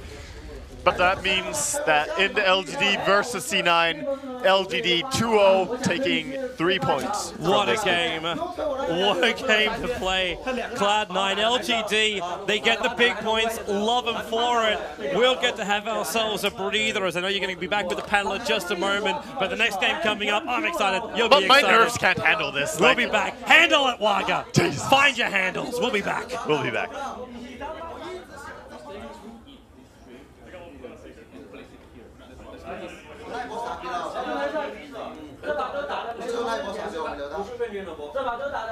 What a way to start day one.